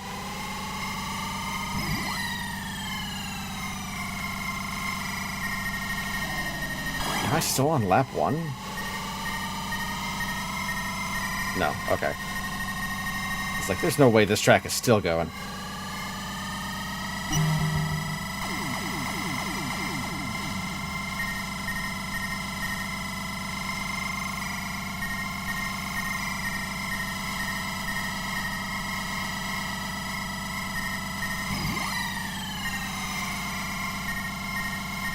You know, I have these rapids, and I feel like I should use them, but at the same time, I'm comfortable not using them.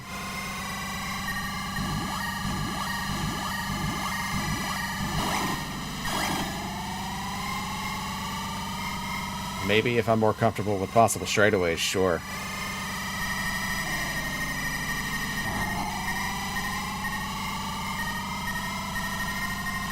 Because I know there's one coming up right about now. Damn it.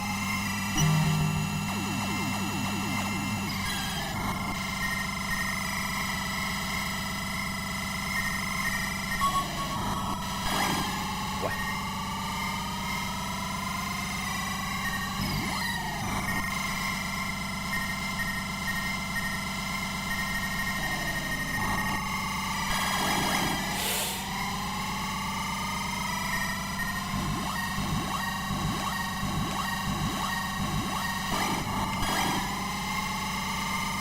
Overcompensating turns usually leads to bouncing around like a pinball, and I do not like doing that because it's mainly on me. I can't really blame the game for that one.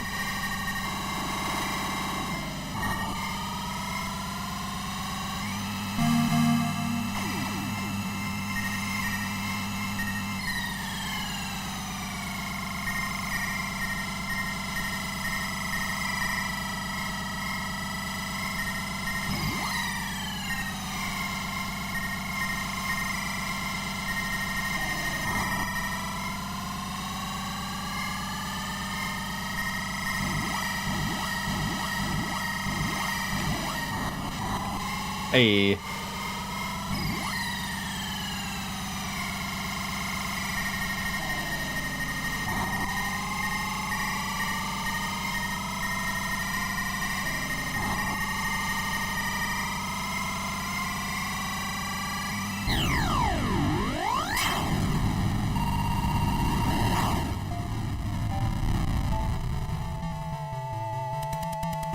Hell yeah.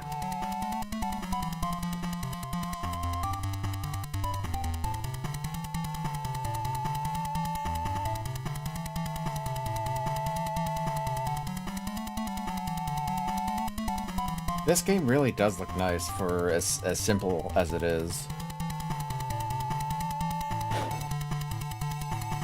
I just have to wonder what, like, proper artwork would have been for, like, the box and promotional material. Because all we have is, like, Nintendo Power Scans. So the Nintendo Power team had to whip up some graphics for it, and that's what people have been using for the past 30 years, and it's like, that's not a proper logo. I guess the closest thing that we would have would be, like, what's on the title screen. But even then...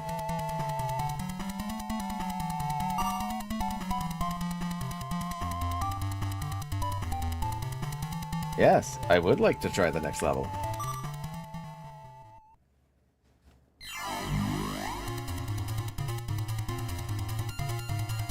Like, being real, when I saw this as the title screen, I'm thinking like, okay, they had to quickly whip something up for Space World or E3 or whatever and be like, okay, here's the game, 0 racers. It's just so basic. But at the same time, it's like, well, maybe. Maybe. Maybe someone can recreate it in Photoshop or something. Or Blender. I don't know. Alright, let's see. I'm gonna try origami. That's... It's up and down. I thought I had to do everything. Alright. Like, you've done all these tracks. Now you can select standard. But let's see what we can do here.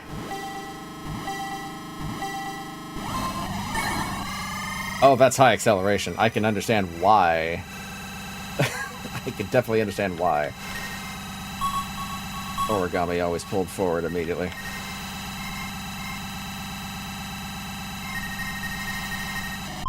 I forgot to set my control.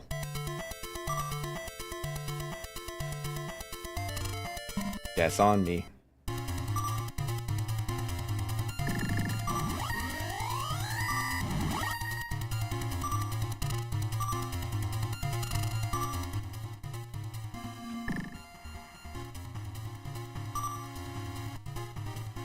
At least I think that was it.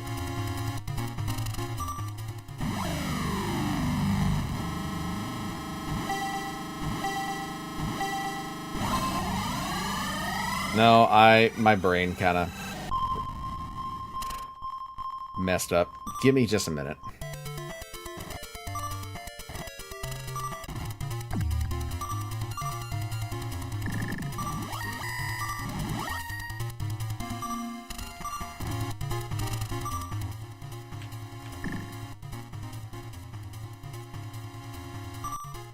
There.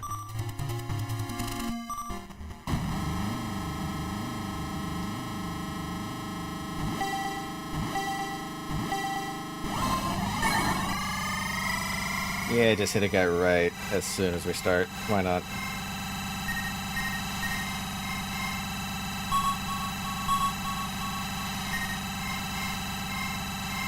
Alright, so let's see how origami does the turning.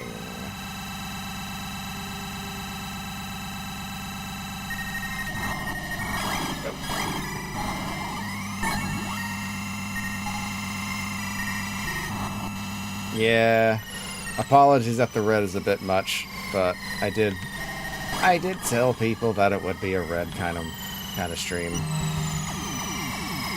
Good luck on the latter half of your work shift.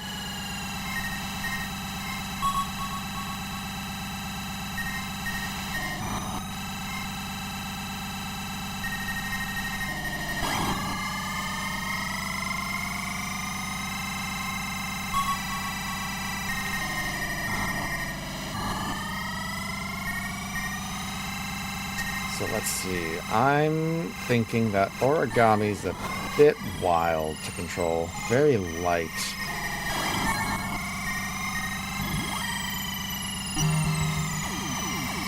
Very high acceleration to top speed. Bit of a really light turning.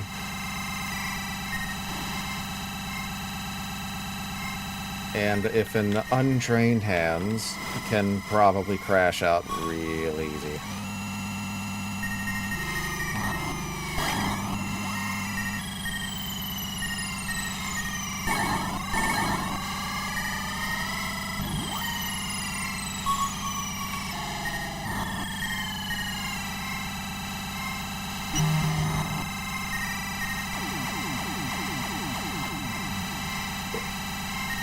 Alright, let's see if I can finish standard with origami, and then we'll be really done. Just as like a last hurrah. And for the record, I do know that there are 4 other machines to unlock, but I know you also have to, like, finish the Grand Prix Cups in Master Mode, and quite frankly, I don't know if I'm good with that yet. Like, back in the day, sure. You know, if you had nothing else to do in your life outside of, like, homework and shit, sure, I'd be down to try to unlock the rest of these machines, but...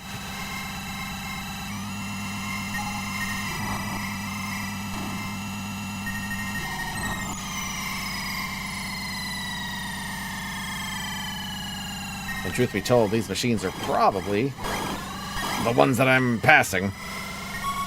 Like this one. And this one.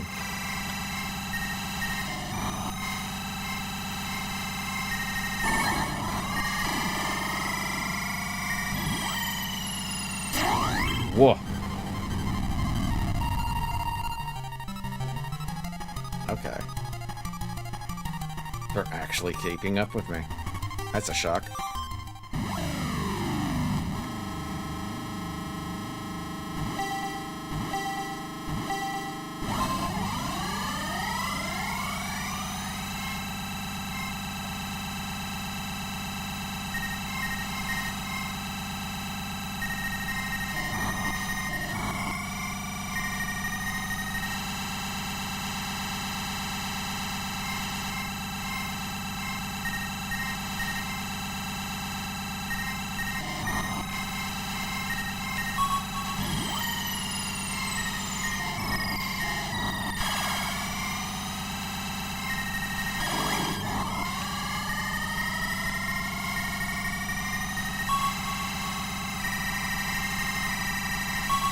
Someone's over here.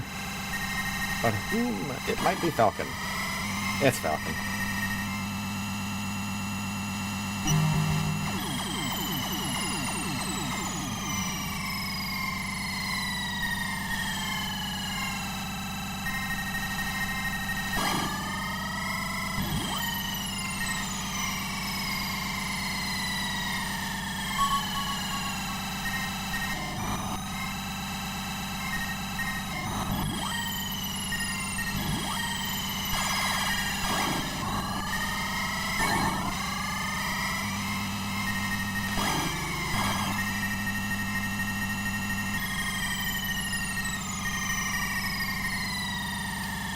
You know, I would wonder if this one was like a test car. Like, oh, we need to have like wireframe three-dimensional plane figures. Alright, let's just make a paper airplane. Wait, this is actually kind of fun. Keep it in the game. You know.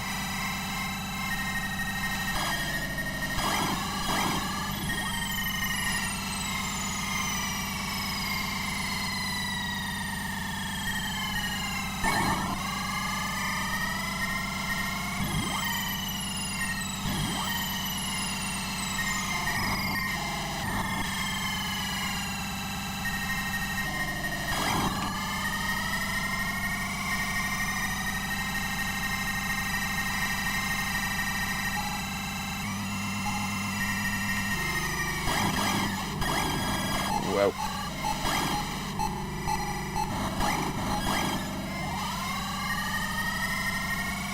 I accidentally pressed down on the fast forward button, which for some reason has some kind of input on the controller that I'm not even sure what it actually does. I think it's like the rapid button, but it sends me leftward for some reason.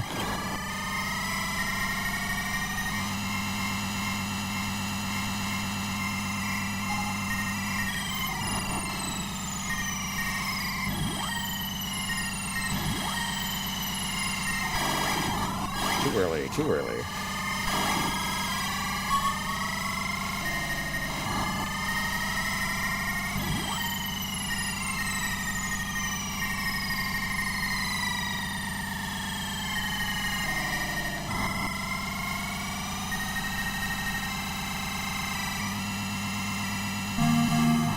Oh. I thought this was the final lap. Okay, okay.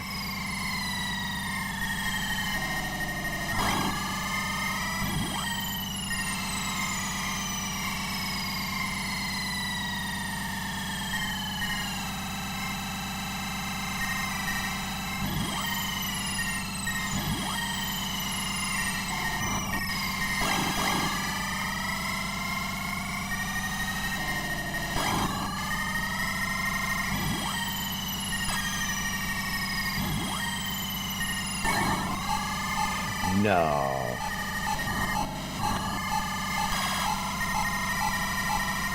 I'm gonna lose this one. Ugh. If it wasn't for that one guy just being there, I probably would have been able to at least snag second.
I wonder if there's a way to, like, attack, like, go in through an angle where it's just a straight line.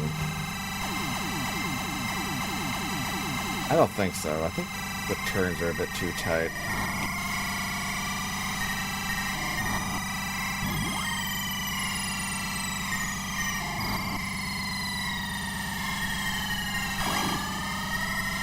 Oh. Interesting, the note.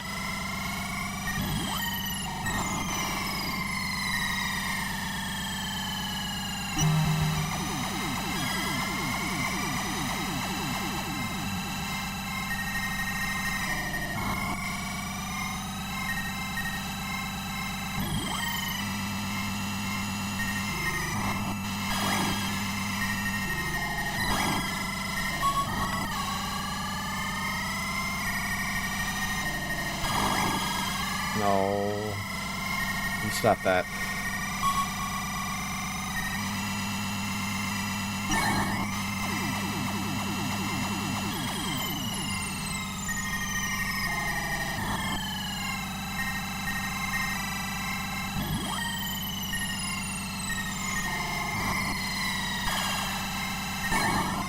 It's always some guy, like, right at the most important turn of the whole track. I don't know why. They're just there.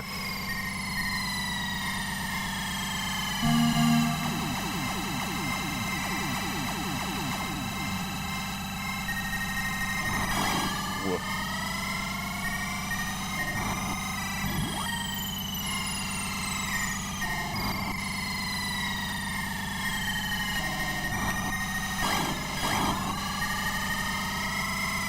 It's fine.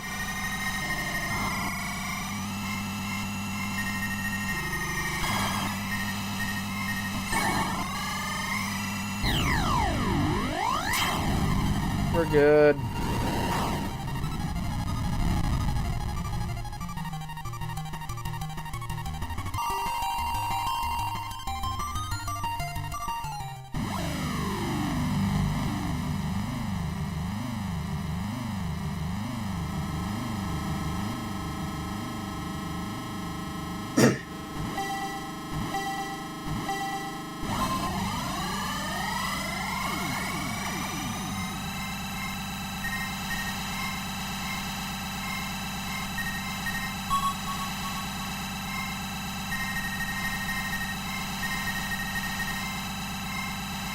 So far, so good. Too soon, too soon.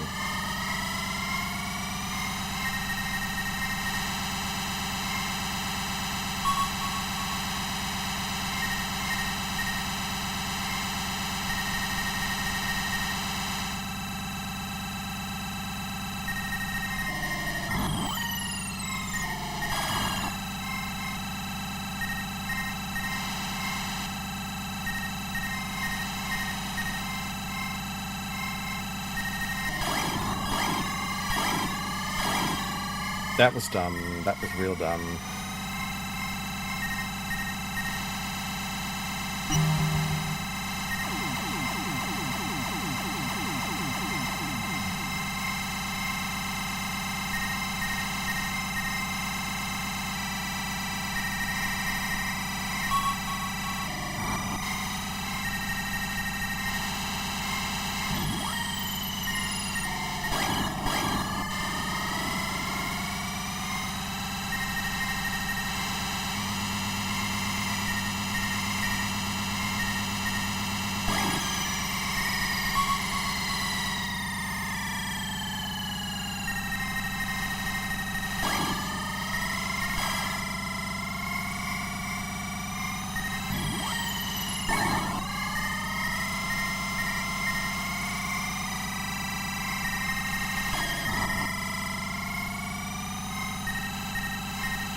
2 laps left? Oh man, I thought this was it. Here I am pulling out rapids and stuff.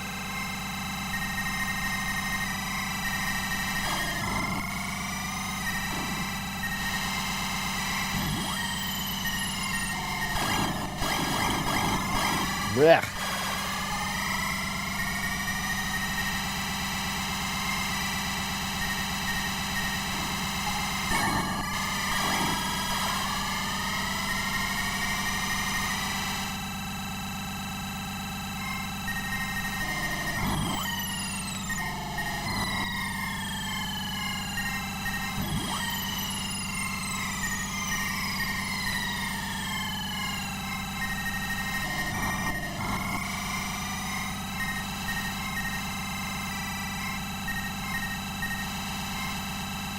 There we go.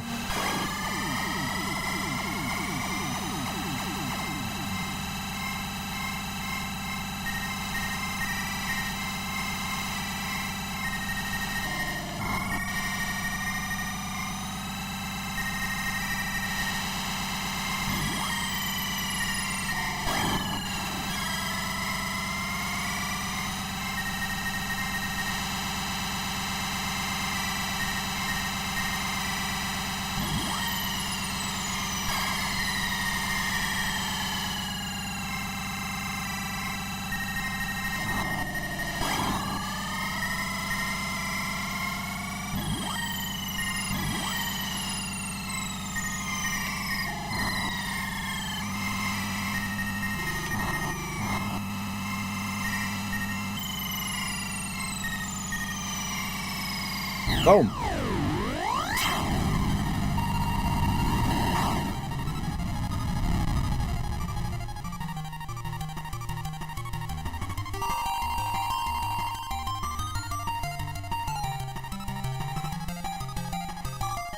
Here we go.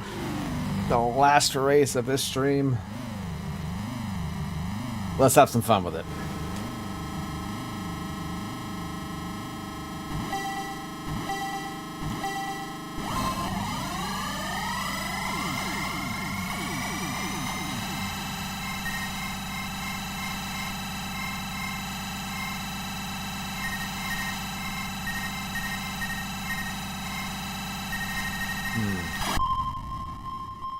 Hold that thought.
No.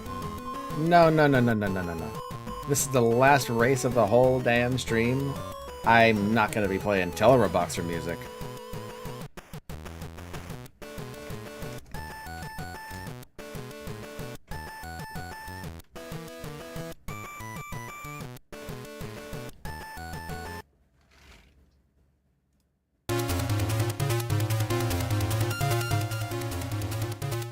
We're gonna go with the actual music itself. How about that?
I'm getting a bit too excited here.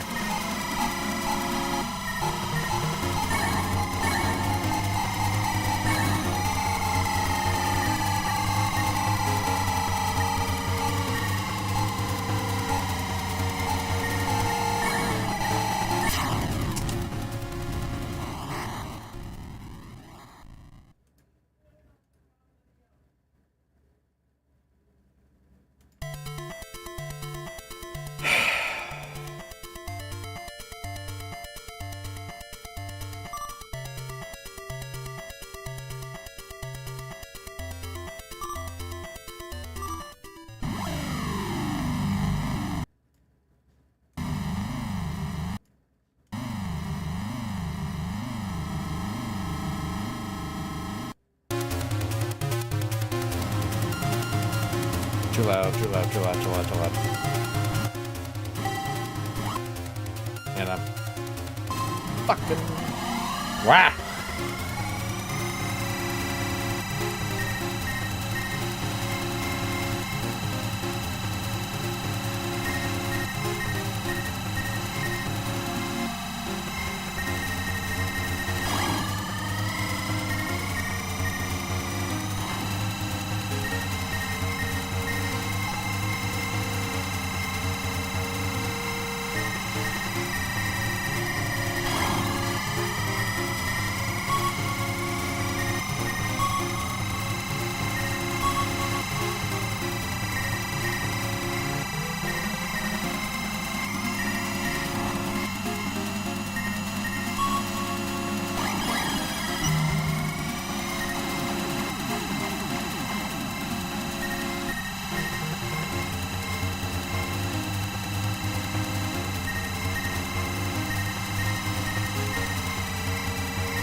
Too harsh.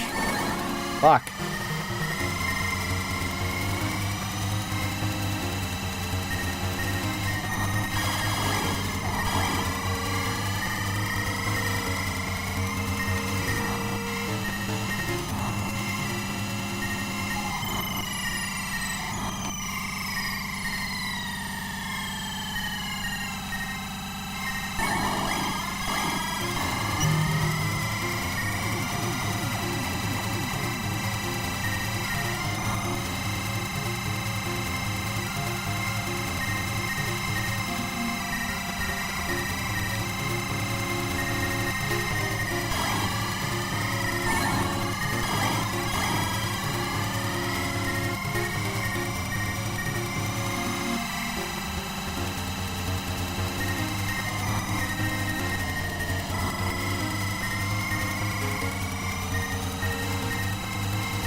Did he? Let's go.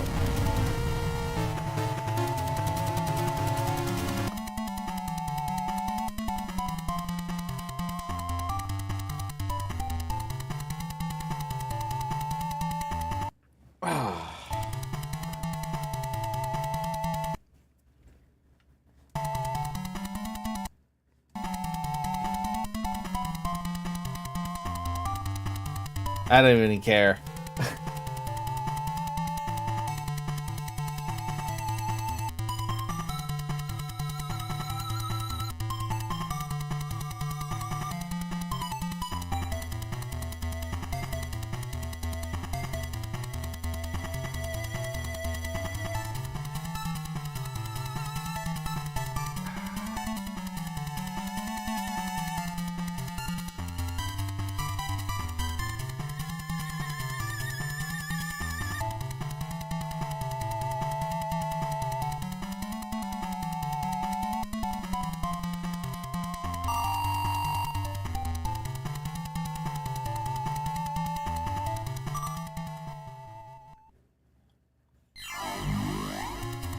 Well, that was Zero Razors. I know it's very red. I know it might be a lot. I'm not. Sorry, rubbing my face here. I know it's probably disorienting for a lot of people to come in and see all this red stuff going on, as well as the wireframe racing and such. But I think this is actually one of the more solid titles on the Virtual Boy, and it's a real shame that Nintendo had to pull it before it actually had a chance to show up on shelves. I'm glad that they finally had a outlet to put this on with the NSO and such. The same with Dragon Hopper. If if I had to put it up there with like the quality of games on the US library and I guess Japanese library as well, I'd put it above Teleroboxer, which is, I know, might be a bit of a hot take for some people, because I know they always consider Teleroboxer like one of the other higher up there games in regards to quality, but it's simple, but at the same time it's really challenging. The only thing I wish this game had was in-game racing music. Like, I had to throw on some music from another, like from Teleroboxer and Zero Racers during a few points. Now, the Virtual Boy itself probably couldn't process music being played as like with all the engine noises and such, because it probably has to go through sound channels and whatever. But I have to admit, having the theme blasting on that last track during that last run got me real hyped up. So, I don't know, a decomp would be cool. Maybe someone could apply some fixes to make it a bit more tolerable to look at for the, the usual public. But, yeah. That was a lot of fun. I would love to maybe play this off stream. Just pissing around. Alright. So we're gonna end here. Alright, let us go back to the regular overlay, so everything's not as red. I would suggest, if you guys have been watching in the dark, to maybe just close your eyes for a bit, let yourself adjust to light, because here we go.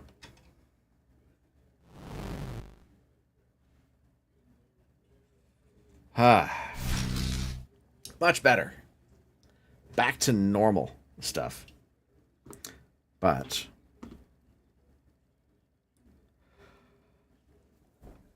so, what are we doing tomorrow? As I said before, we're going to be doing Repo tomorrow night for sure. But if I find some time, and if I'm not doing anything tomorrow, I'm probably going to be launching MapleStory Classic, just to see who's around, what we're doing on the last day of operation before the period ends, because it's not fully out yet to the public. It is currently on closed beta test number 2. And usually on the last day, things get really insane with the game masters spawning a whole bunch of boss monsters and killing everyone. But you know, it's no big deal. It's all in good fun. So I'll check that out. And then around 7, I will be joining some friends playing Repo. You know, that'll last for about 2-3 hours. Have some fun, have some laughs, see some people get wrecked in funny ways. Then Thursday at 4 p.m. EST, I will be going on again with another Virtual Boy game, Dragon Hopper. We're going to be checking that out. I don't know how long, I don't know how far I'll get into it. Maybe it'll be a 2-part. But I'm really excited to play that one. Like, even more so than I was Zero Racers. So, that'll be this week. And next week, I'm not sure what. I'm probably going to do... I have a few games in mind, but nothing concrete.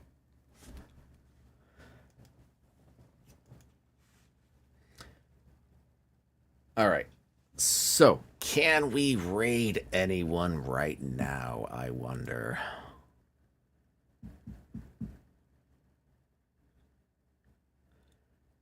Let me check.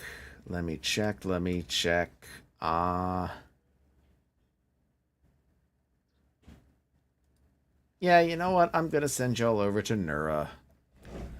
Cause she's on. Probably gonna be seeing her Wednesday night if she's not too busy with other stuff. As for what she's doing, not a dang clue.